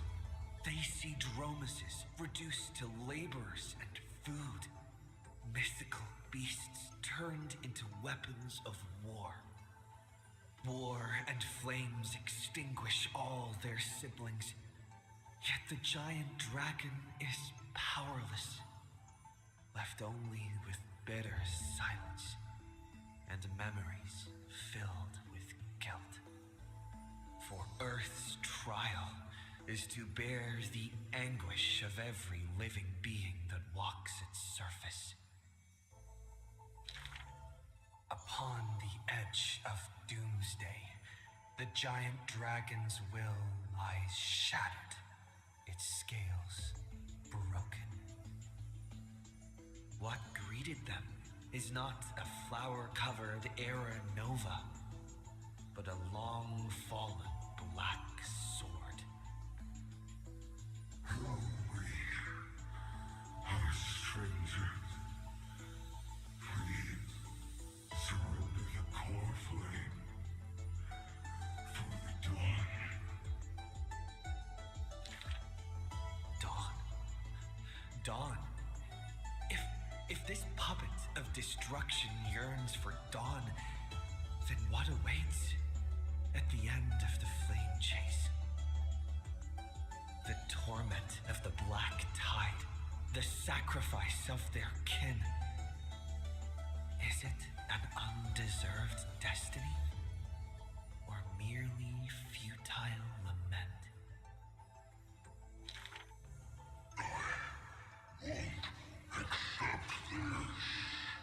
The twisted rocks rise like a roaring tide. Yet the Swordmaster shows no fear, merely sighs, as if long accustomed to such sights. The rusted joints are shattered one by one. The cracked husk peels away, spilling golden blood. The earthquake that engulfs Amphoreus lasts for 3 days and nights. In its final moments of defiance, the giant dragon suddenly realizes this flame chase is nothing but the kindling of self-pity, the breeding ground for calamity. Yet, Earth's end is not dimmed by the shadow of the dark blade. In that special recurrence, the blazing sun extinguishes itself to set the destruction of flame. At that time, as the giant dragon sinks into the earth, still chewing on the pain of betrayal, it hears the footsteps of Evernight. I need a helper to watch over time until the very end. Evernight waves her sleeve, bathing the giant dragon in a memoria tide. And so, the giant dragon sees the past and present of Earth and understands that the starry sky is forever out of reach. The 33,550,337th eternal recurrence.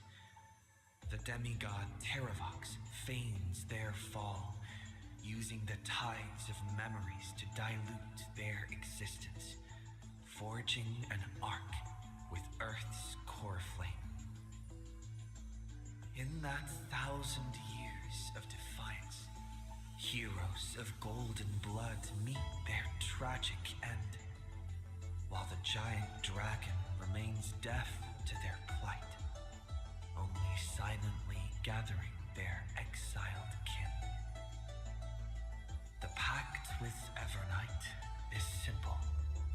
Time would erase the pain of Earth and cradle it in peaceful slumber among its own. And Earth shall become Time's ally, for it alone can keep watch until the end of the world.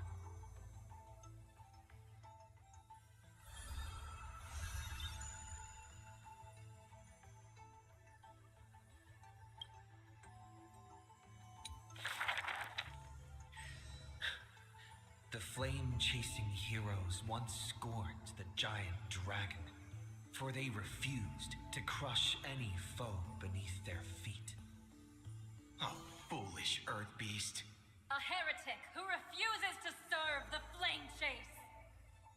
After staying for several days, the giant dragon bids farewell to the Imperator.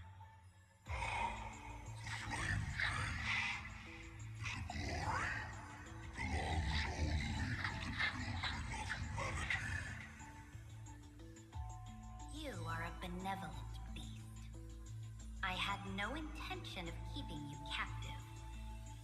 A decree to protect innocent lives is about to be issued. All I ask is that you lend a hand to the flame chase in the future.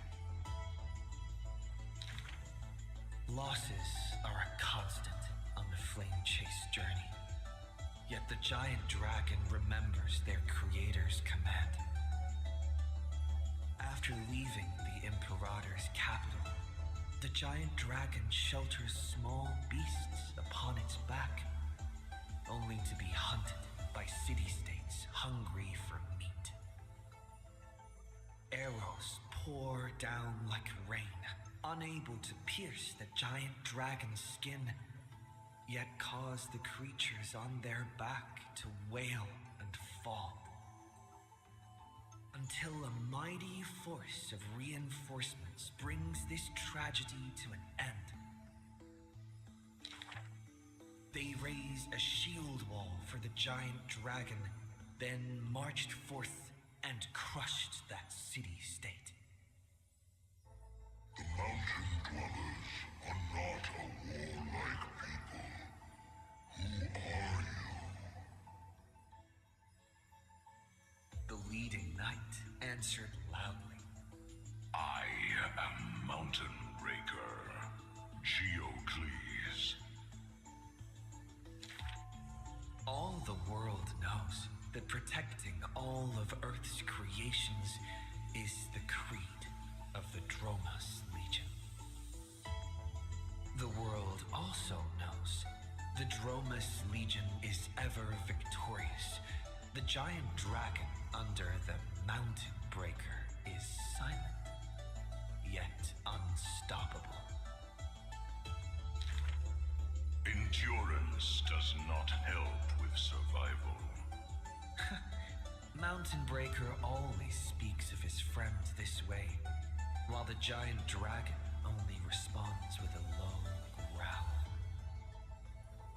Soon after, when word came that the flame-chasing army targeted Earth, the Dromas riders set forth in full force, all to protect their creator. On the eve of the march, the giant dragon receives a secret message. Your one and only flame chase must be to slay your creator, and then fight to survive. Records state, in the Battle of the Abyss, the Dromas riders were broken after Terravox's betrayal. The Mountain Breaker shed his armor and fell from the cliffs to his end. Earth carved the memories of the betrayal into its strata, until Evernight would leaf through them. Oh, Earth. Time is willing to wash away that pain of betrayal. As a memo sprite, the mighty Mountain Breaker reunites with the giant dragon. His voice trembles in a whisper. That couldn't have been your choice.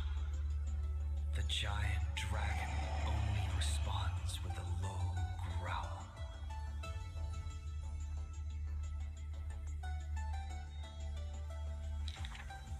The giant dragon and their comrade dwell in the abyss for 1,000 years, until the Azure Dragon returns from among the stars, stirring up the dust of destiny. He is one of our kind.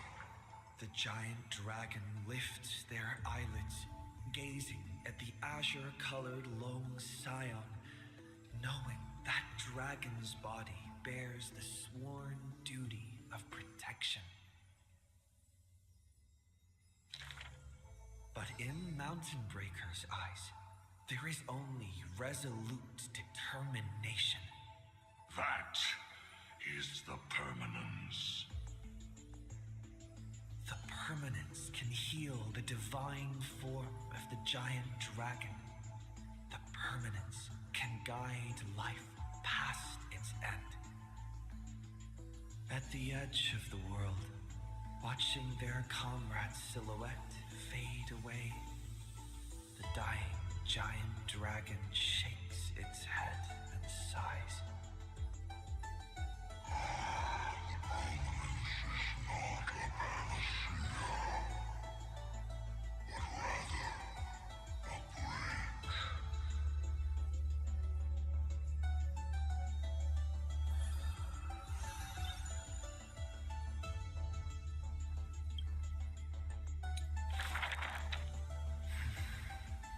Years later, gazing up at the vast starry night sky, I often ponder, what does the permanence truly mean?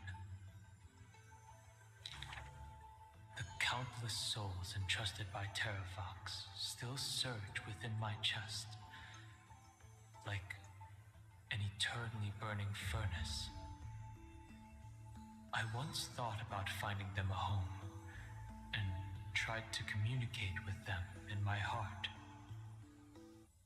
And yet, the living beings of this world, they are now inseparable from me. As if from the very beginning, they were a branch of my own bloodline. Inseparable? After I told everyone, a heated discussion broke out in the express car. Will you turn into a little chimera and snuggle up in our arms? March 7th lets her imagination run wild.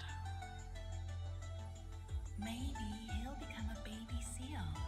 A magical beast would be fine too. I've always wanted to see that species. These are the reassuring words from Himiko and Mr. Yang. No matter what he becomes, Dan Heng will always be Dan Heng. His words are unusually poetic. But if you become a Dromus, you absolutely must let me feed you red soil. Don't you even think about it. Sometimes I have dreams like this. Countless beings flee alongside me. Behind us, black floods blot out the sky as if to devour all signs of life. In our darkest hour, the living beings form a bridge of dragons, and I lead them limping towards the starry sky. At the end of the vast procession, a lone giant dragon comes to a halt, watching us depart into the distance. The children of Earth will always find their own path. Thank you for being their bridge.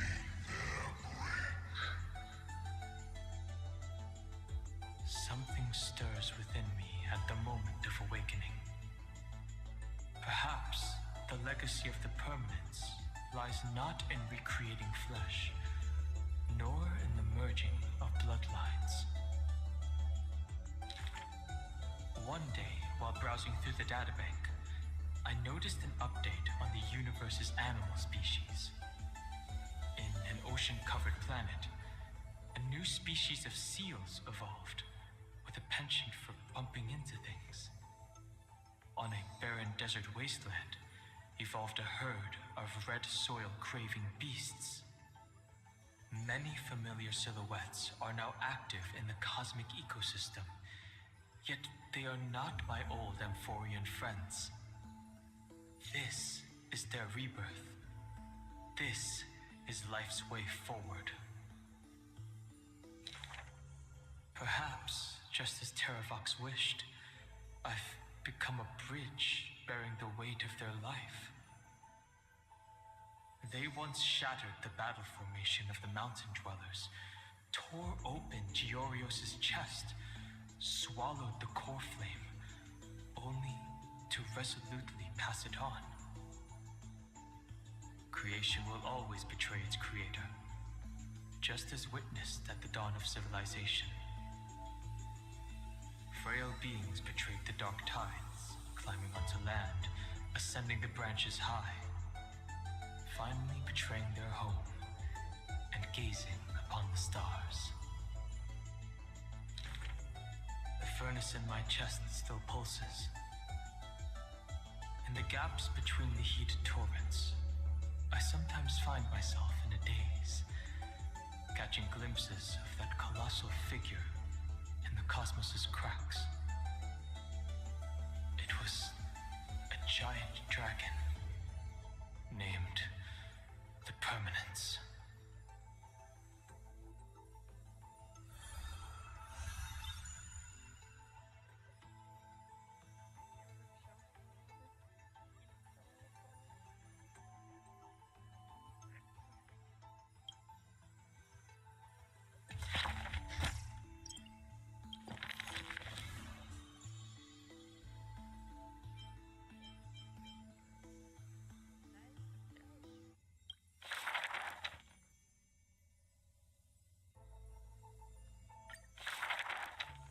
The black tide that blotted out the sky surrounded the city walls. The soldiers manning the walls, battered from battle. Melodious chords of music were suddenly heard. A single swordmaster had overcome the waves of enemies. The song flowed from betwixt the blades, breaking through formations as a dorsal fin cleaving the waves. When the last wicked beast finally fell, shattered into pieces amidst the sword's dance, the frost blade bore no trace of blood. The legions of heroes under my command are as vast as the sea, yet lack a formidable sword banner. The commander extended a hand, inviting the musician to join. Should a fish separated from its school glimpse a faint glow, it will swim toward the light. The swordmaster clasped the commander's hand, as though gently grasping the hilt of a keen blade. When the spray of her waves extinguished the fires of war from the holy city, a golden name was engraved upon the stone pillars. The former commander burned the crown to become king. High Sealands, brave in battle, triumphant in command, I grant you the title Dux Gladiorum. Let us all forge ahead together. During the banquet after the battle, the weaver tailored for her a splendid dress, and the commander poured her honey brew. Her golden-blooded comrades gathered about her, chanting her new name, urging her to play that splendid music. The candlelight danced and mingled with flowing drink, swords and song ringing out in unison. Yet none knew that was once a lonely melody from the deep sea. The music of revelry continued for a long time, until the whispers of conspiracies were buried in the songs, until the roars of lethal struggle shattered the music. Legend holds that they who bear the weight of a pillar shall one day return to where it stands. Those who tug at the earth shall end amongst the mountains. Those who sow dawn and dusk shall remain eternal in the sky. And she would once again return to the pitch-black sea. And she would once again sing her music alone. The bountiful ocean, with the banquets of bygone days, stir as futile bubbles at the bottom of a glass. Many years later, the song once played by that swordmaster was played by future generations in the holy city. The people knew the demigod of the seas was still a noble captain. She possessed peerless swordsmanship and a song that is passed down through the ages. It was just that she had long since vanished. Guests at the banquet sometimes spoke of her, but it was only a prayer between their cups. High ceilings, melody of the waves, bless our night that we may drink deep and dance till dawn.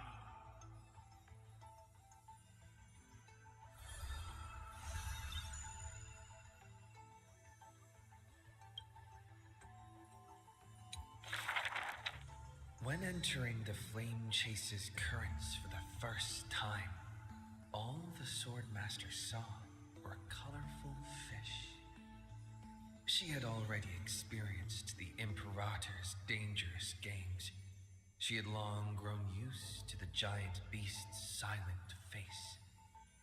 Carminum's charms and Helcalithist's gentleness warmed her like a spring breeze.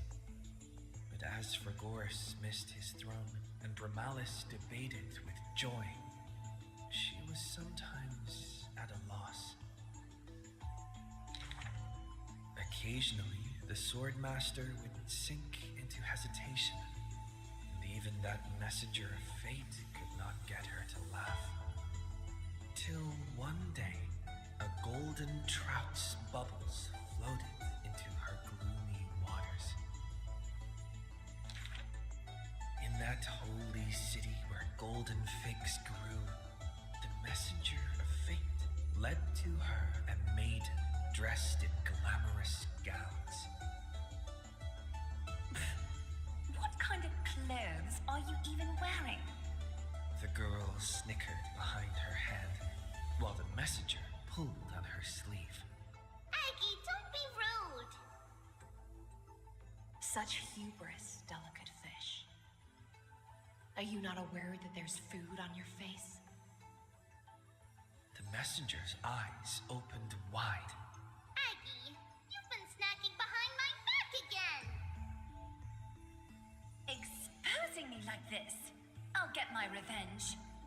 The girl ran away in a fit. The Swordmaster smiled, and before she knew it, her hesitation was gone. After that first meeting, the richly dressed girl often came in greeting. So, you really came from the Sea of Souls? Do all the children of the ocean dress funny like this? The Swordmaster did not chase the girl away, but also did not respond. So the girl used her hands to meticulously measure the Swordmaster's torso all around. You can't be seen like this. I'll send you a new dress. Some days later, the Swordmaster appeared in finery at a ball. All were awed by her splendor, with only the Imperator thinking in wonder. How rare to see you like this. Oh, so lonely, Gladius. The Swordmaster's wardrobe grew full, and people praised Akima's Gold Weaver for her cheerfulness and splendid skill. But only the Swordmaster noticed that the smile on the girl's face gradually faded as the flame chase progressed. The calamity of lands asunder added to the girl's weariness. The battle of the grove robbed the light from the girl's eyes. Yet another feast arrived where the Gold Weaver was absent. The Swordmaster donned the most majestic garments and gently knocked on that door shut tight. The singing voice of Dux Gladiorum hailed the prelude of the feast. Guests clamored and cups clinked, and only the Gold Weaver had no thought of enjoying the ambrosia. Who would have thought? I've sunk so low that I need you to comfort me. She gave a bitter chuckle next to the bonfire. You were as gloomy as the bedrock of the ocean when we first met. The swordmaster held a tall chalice containing liquid pure, reflecting their two faces. I remember you were once curious about the stories under the sea. Then allow me to use my songs to reveal the past known to none.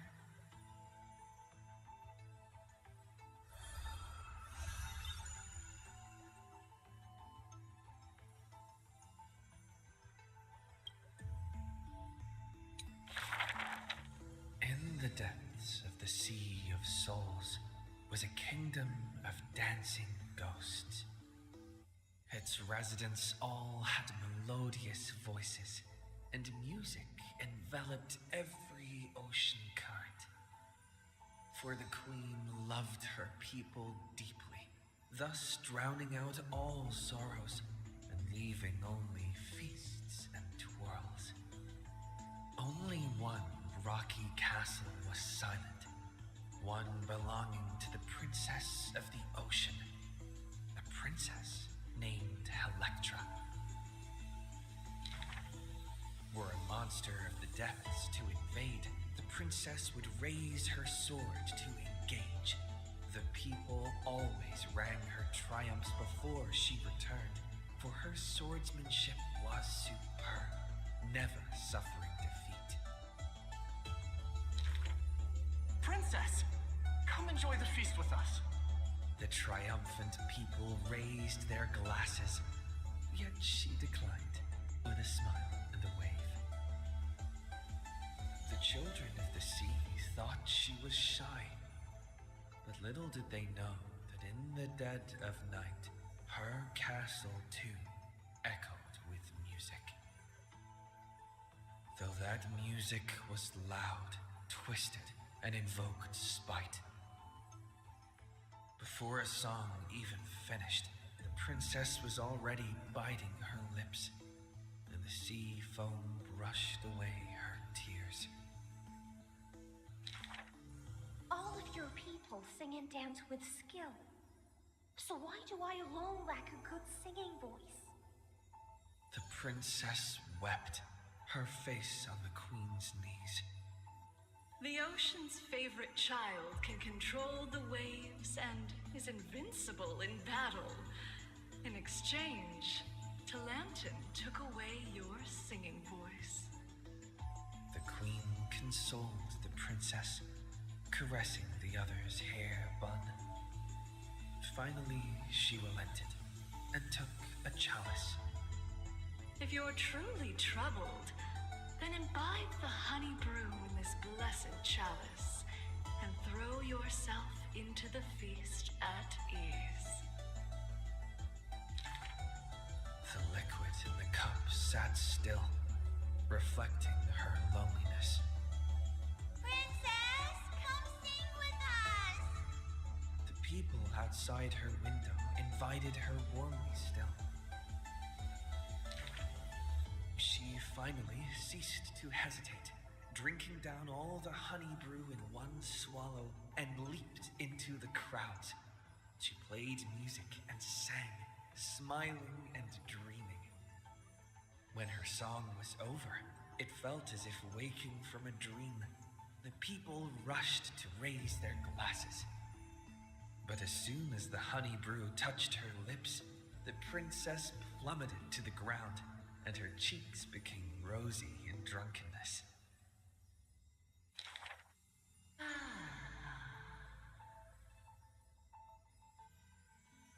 The whispers of the ocean filled her ears as the princess fell drunk again and again at the prelude of a feast. Seems like you still have not been able to get rid of that curse. The gold weaver softly took the cup away from her hand. If you want to enjoy yourself to the fullest, then leave this honey brew till the very end.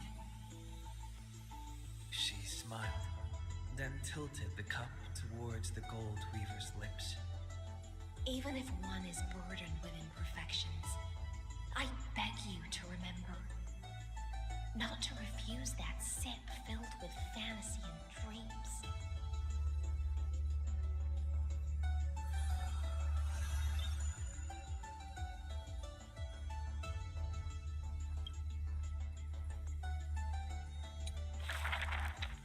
She returned home after many years. The princess of the ocean stood alone with her sword drawn, stepping over the blooming blood of her peers. Before her, the creator of the sea sirens and the mother goddess of feasts was already sinking into the drunkenness of imminent death.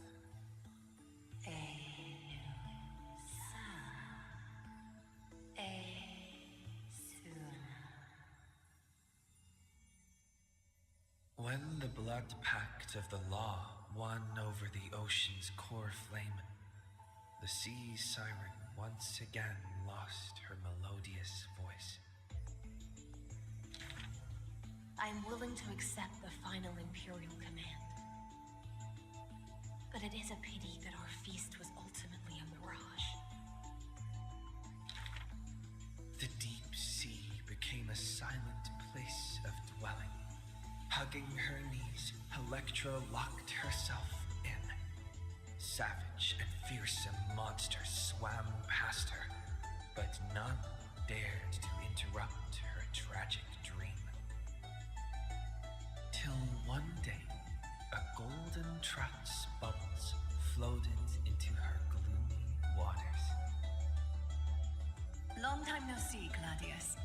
I see it.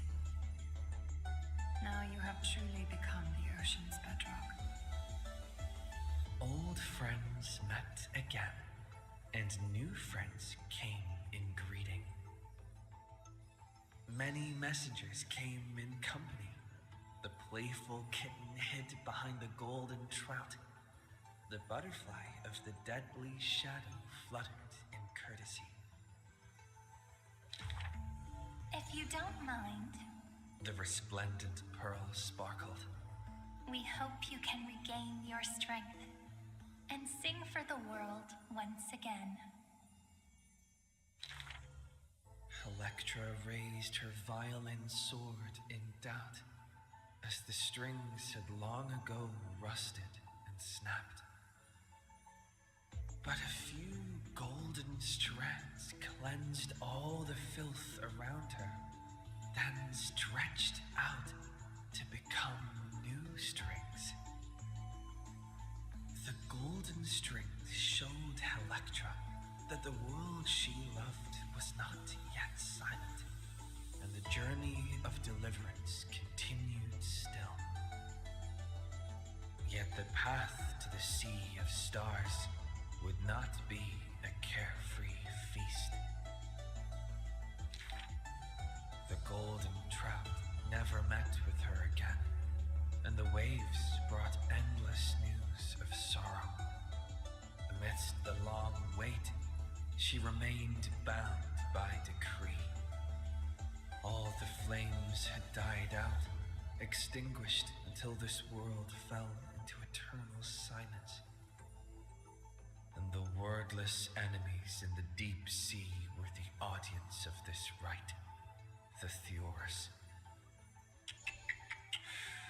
You already know that the world is just an illusion.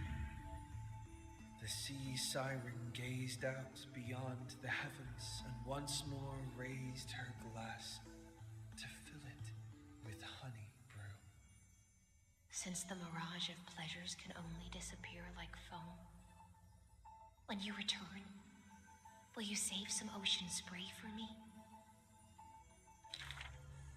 This was a city of festivities, where never-ceasing songs eternally filled the air. Chrysosairs, demigods, and mortals all came to feast from the four corners of the world. was beautiful and radiant, performing the sea siren's drama amidst the revelry. The siren once longed for the banquet to never end, yet she witnessed the music fade and the guests disperse. As a fish, she was destined to drift with the waves, whether amidst the surging tides of evil or immersed in the currents of the starry sea. Until a millennium later, when the fish from beyond the sky finally took their seat. I enjoy banquets. How about you, little gray fry?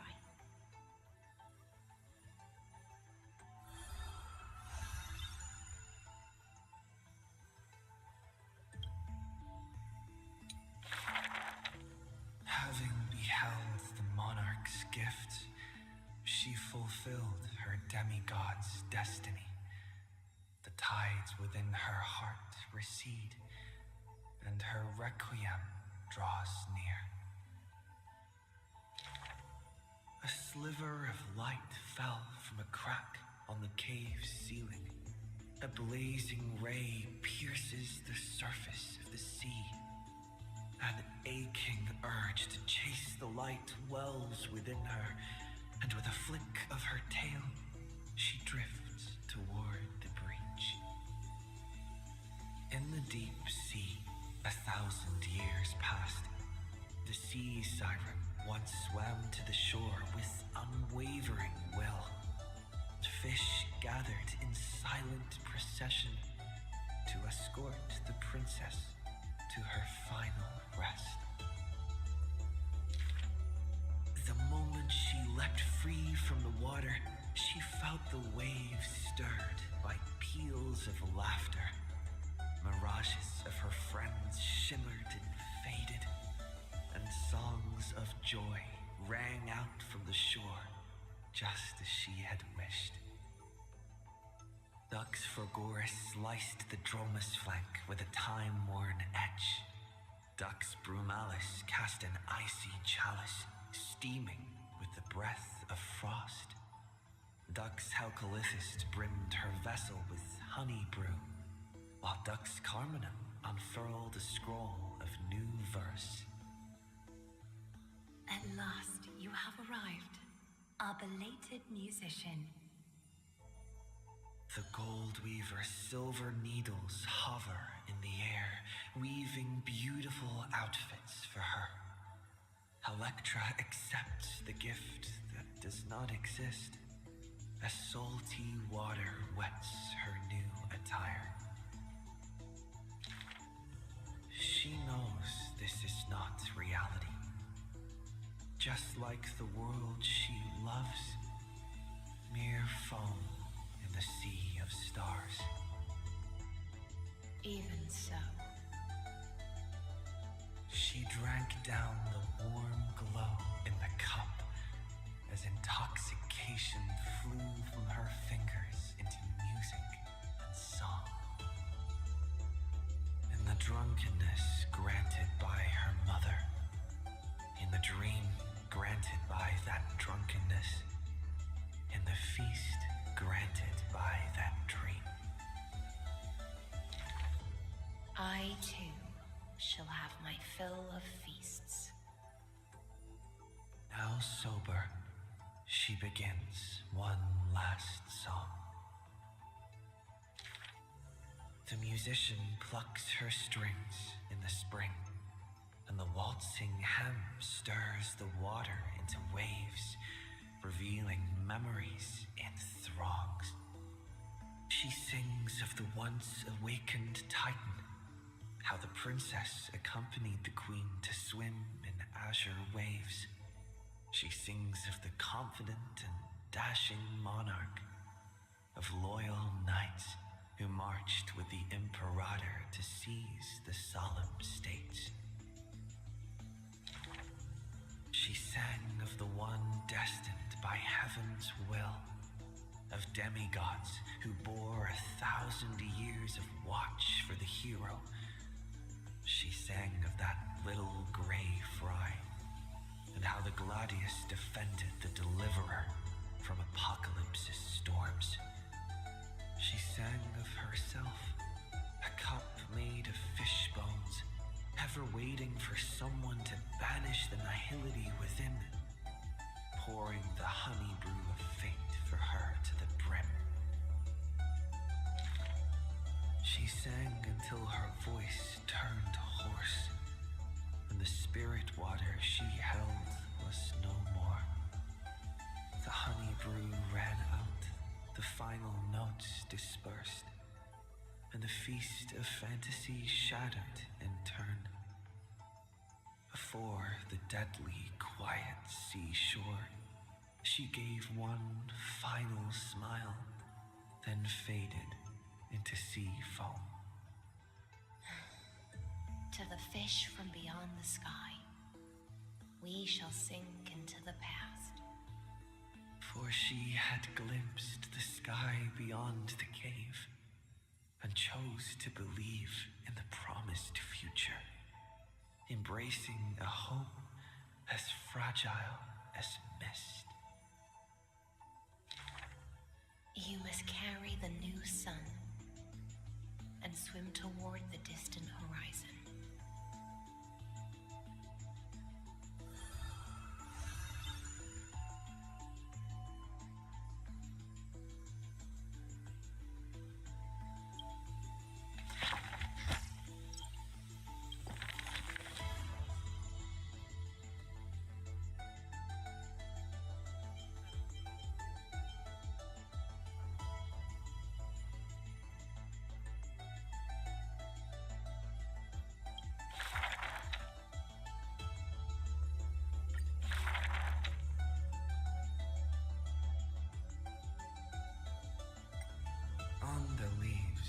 Rustling wind plays a melody as the girl looks over this courtyard petite and exhales, gently dispersing the palm-held blessings. The entire yard is lit softly, like a dandelion bathed in sunlight. Is this courtyard a tad too small? It's okay, Clementine. As long as it provides warmth plenty. The girl makes the courtyard tidy, and in the Evernight lands outside the holy city, there is now a light curing souls' maladies.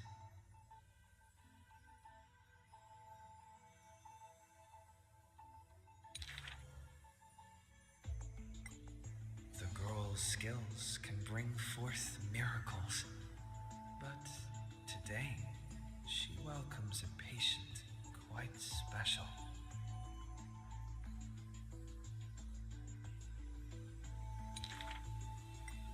Welcome to the Twilight Courtyard. How can I help you? The gravely patient shakes their head. The end times are coming, and we all wander more and more. Oh, you may heal our wounds, but you cannot cure despair.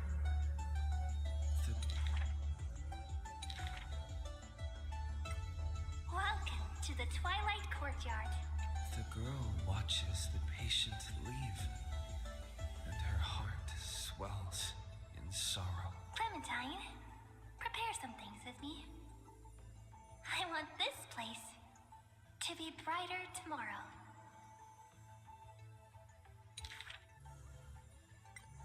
The redhead child takes the girl's hands. Long time no see, Hyacinth. Are you here in Akama for a visit, or do you need help from us? The girl recounts her needs. I want some shining things, even if they are considered junk.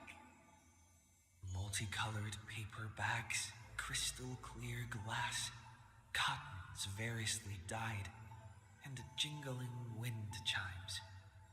The girl brings them back to the courtyard and spares no effort to decorate all around. And when some fireflies wander in, the girl is all smiles. Little ones, thank you for your light.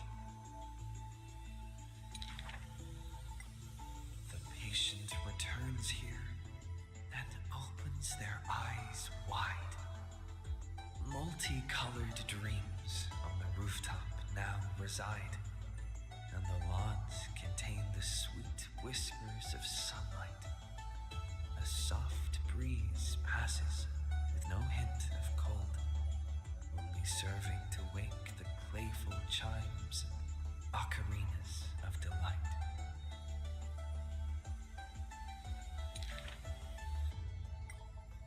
Wow, there's light everywhere. What a warm place. The news is soon spread by the grove, and people with empty hearts visit in droves. The girl prepares candies and tea and listens to every visitor's complaints.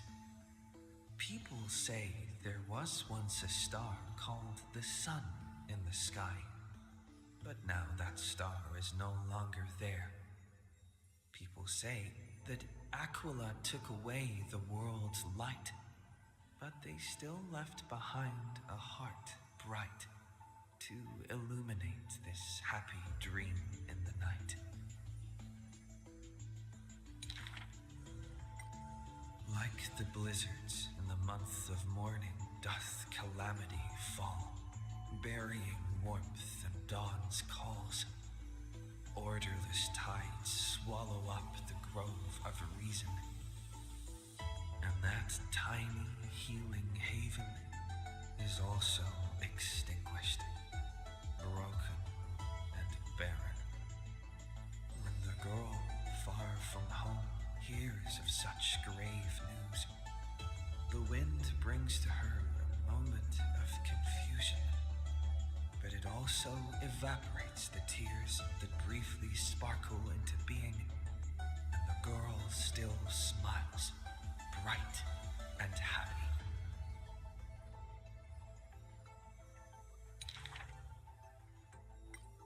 Soon, the people of Akima see once again the girl collecting more pieces and tokens, wanting to rebuild that pure haven.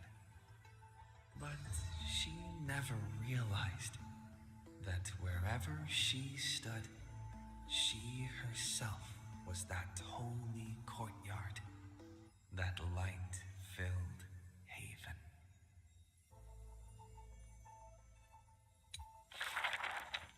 This world may contain thousands of ills, but the number of sufferers is countless, like ocean-going sails. The father and daughter who inherited the sky wander this land's paths, and throughout the cities, they heal the unwell. Heirs of the sky who once reveled in martial might, why do you now soothe the world's blistering blight? The doctor responds with a smile as he cures the injury's agony. Father, why did our ancestors revel in warlike might? Because they only have a sorrowful past of lamenting wails. Then why are we here, soothing the blight? Because we have a future that needs protection still. The priest who parts dusk from dawn collapsed the sky and sealed her wings, and dwells in a place where time itself mends, bearing the promise to return to the zenith supreme. This is the Twilight Courtyard's story. And the father tells his daughter the tale of their line, next to the bonfire lit in the wilderness where winds pine. Though he had told this story many times before, a light in the girl's eyes still shines. Maybe I will return to the sky one day. Or maybe that is not to be your fate.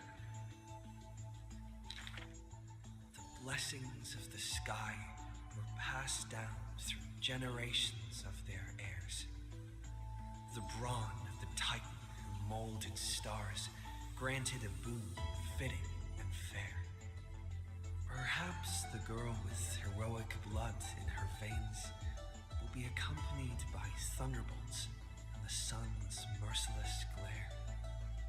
Childishly, she recited the words, "Oh, sky, heed my wishes."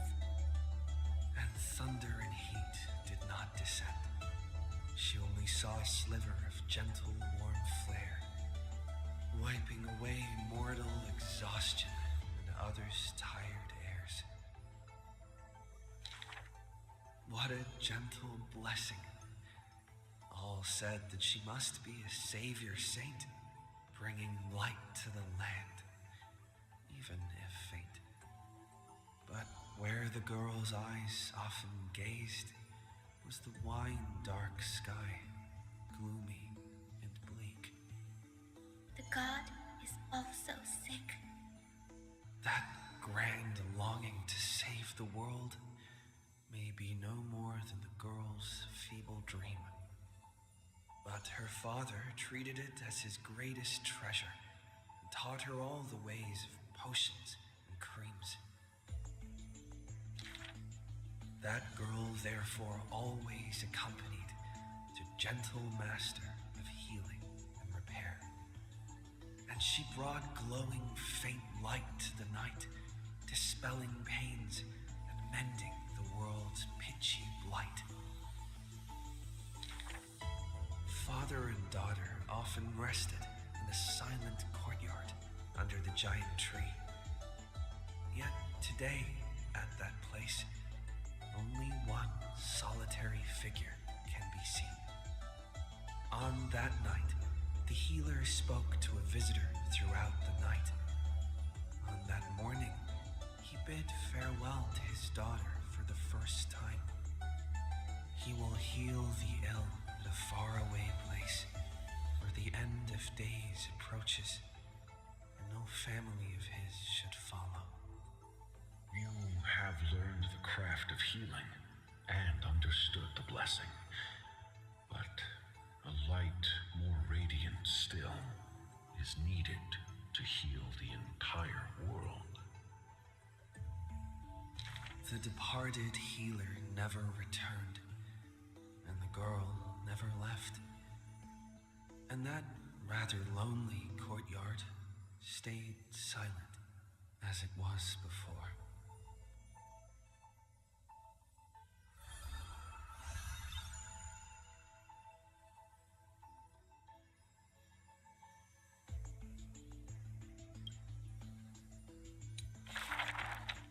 A good student who often did stupid things. Was the assessment from the Lotophagist sage. An excellent healer who fails at all scholarly means. Was the assessment from the Noticed sage. A shining child who also burns away her own life's rays. Was the assessment from the Erythrocaramist sage. A fool who was always wreathed in smiles, while drowning in a weighty and pitiful dream. Was the assessment from the Newsporist sage. The girl had visited all the schools during her time studying at the Grove. She refused to become a scholar, despite her exemplary grades. Instead of increasing this world's knowledge, I prefer to reduce its pain. While the sages faced her words in silence, the Newsporist sage alone decided to hire her as assistant post-haste. An apprentice who spends wisdom is more precious than scholars who hide knowledge away. The faded twilight courtyard, long eroded by time, now shelters a girl, the sole heir of her lineage. Loneliness accompanied her days, till the sage of the Caprists visited her and brought her a chromatic pony with a grin. It may be the Eye of Twilight's creation in times gone by, for it shines with the sky's rainbow hues within. Could it be the warlike winged beast of her father's tales? But the sleepy, dreary-eyed pony before her was soft as freshest plucked cotton. The girl still took this gift, for from the little creature she smelled the scent of clouds distant. If it weren't for her, I would have suffered more accusations. The new sporism sage says in admission. The scholars coming to deliver arguments and reproach often stopped before the door, not coming to fruition. For the girl before the door soothed their blazing anger like the soft clouds, gentleness in cumulation. Do you know what sacrileges he has committed? The girl muddles her answers, yet her heart knows in full admission. Like you and me, he too wishes to heal all of this world's afflictions.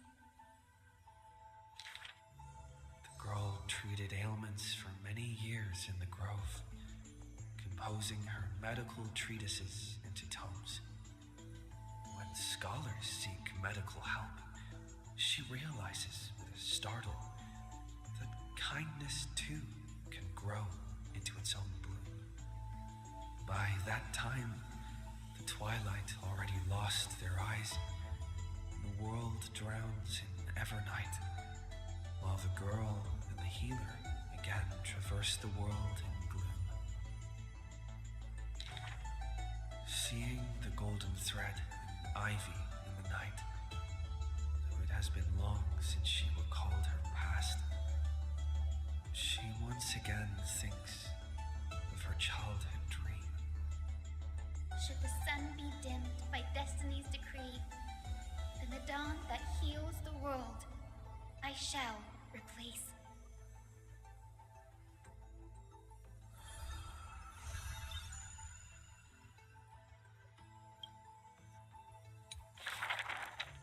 On that day, the dawn promised by the Sky Father shattered in haste as the black tide surged, breaking through the walls with relentless grace. In a quaint yet exquisite courtyard, two bitter foes meet at journey's end, their fates entwined in fate's regard. With no escape, no road behind, they trade a weary smile in kind. Together they gaze at the heavens of fire. If I can ever see the faint light again and stay alive, then, Outlander Nemesis, you I will forgive. Not long ago, as the romantic demigod closed her eyes, the girl bottled her tears in sorrow and once more opened the dim-lit garden wide. Two figures step into the courtyard's gate. A general of Crimnos, her body torn, by vengeance bound, by fury swayed. A noble of the holy city, once wrapped in gold, now haunted by a fate betrayed. A simple injury, or so the girl believed, yet the two women met with scorn, their words like blades. Because their children fled in love's embrace, while bloodied pasts left scars in place.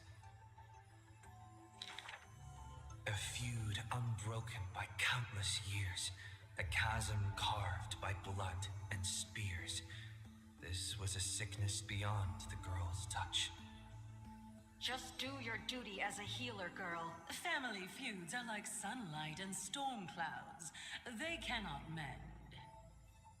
At last, the girl saw it clear. The courtyard's birth, in days of yore, was born to mend the rift of dusk and dawn. Then I will make every effort to have you cast aside your difference in this faint light. Before long, the general's wounds were healed, and the noble's worries gently repealed. Yet when their gazes met once more, The loathing within remained unswayed. The girl then spoke the tale of her skykin, of a grandmother's sacrifice, a father's flight from within, of ancestors who descended, leaving their feud behind. Their hands in hers, she held them tight, yet flames of hatred burned too bright. She did not waver or despair. She just smiled and gazed upon the sky. I will use my own fate to prove to you. The courtyard, once bright, lay steeped in night. Hanging blossoms and wind chimes all swallowed by the black tide. The general raised her spear for the noble's sake, while the noble whispered prayers for the general, gentle as a lake. If I can ever see the faint light again and stay alive. Then, Outlander Nemesis, you I will forgive. The death they awaited never came. Instead, a cascade of colors fell from the heavens, simply there, protecting them both. The sky still burned, dark and low, yet her words lingered, a gentle ember refusing to fade. I will use my own fate to prove to you. Day and night can be mended, and so can hatred be undone.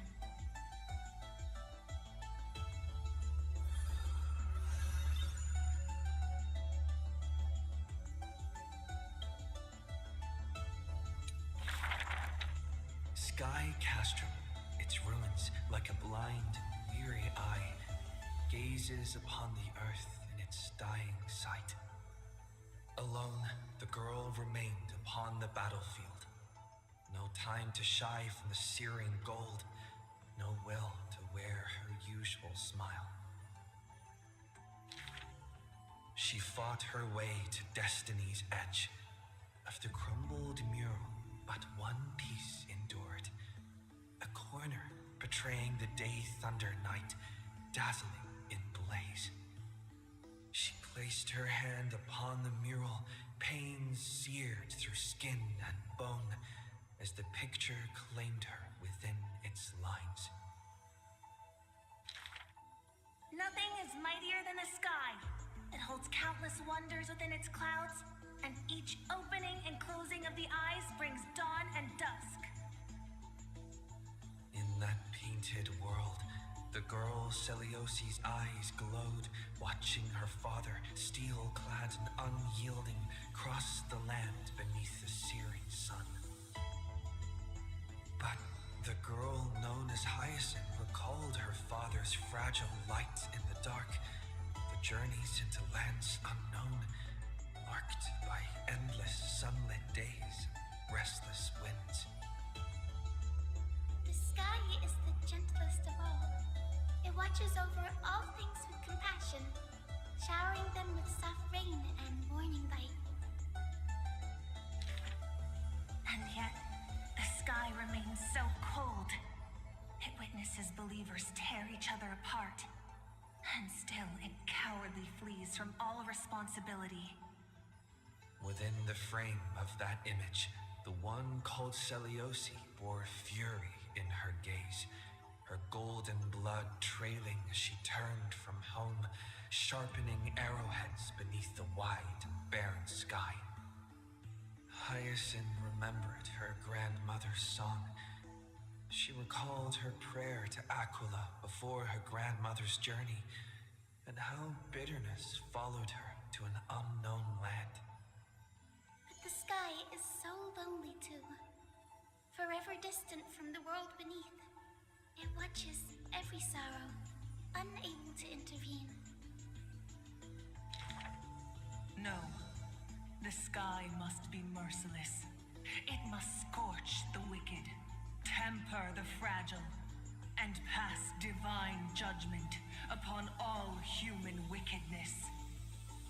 Within the mural, the girl named Celiosi came the divine eye, gazing down without mercy, a titan passing judgment upon her own kind. But in memories deep, Hyacinth heard their call, the golden threads that shielded all, the burning sun, vast and unyielding, carrying the weight of all the world had known. No, the sky must not forsake kindness. Through its boundless embrace, it carries the core flame of hope for humanity. The sky, it's so dark, so cold. In the depths of memory, the girl named Celiosi pulls her knees to her chest and trembles. Then please, come sit in my courtyard. A gentle ray of light seeped through the celestial mural, now fused anew. Once more, the land knows favor and boons. The girl who has now become the sky takes the hand of the girl who once was. I want to tell you the secret of the sky's greatness. Whenever the anguished earth looks to it, it always offers a smile in return.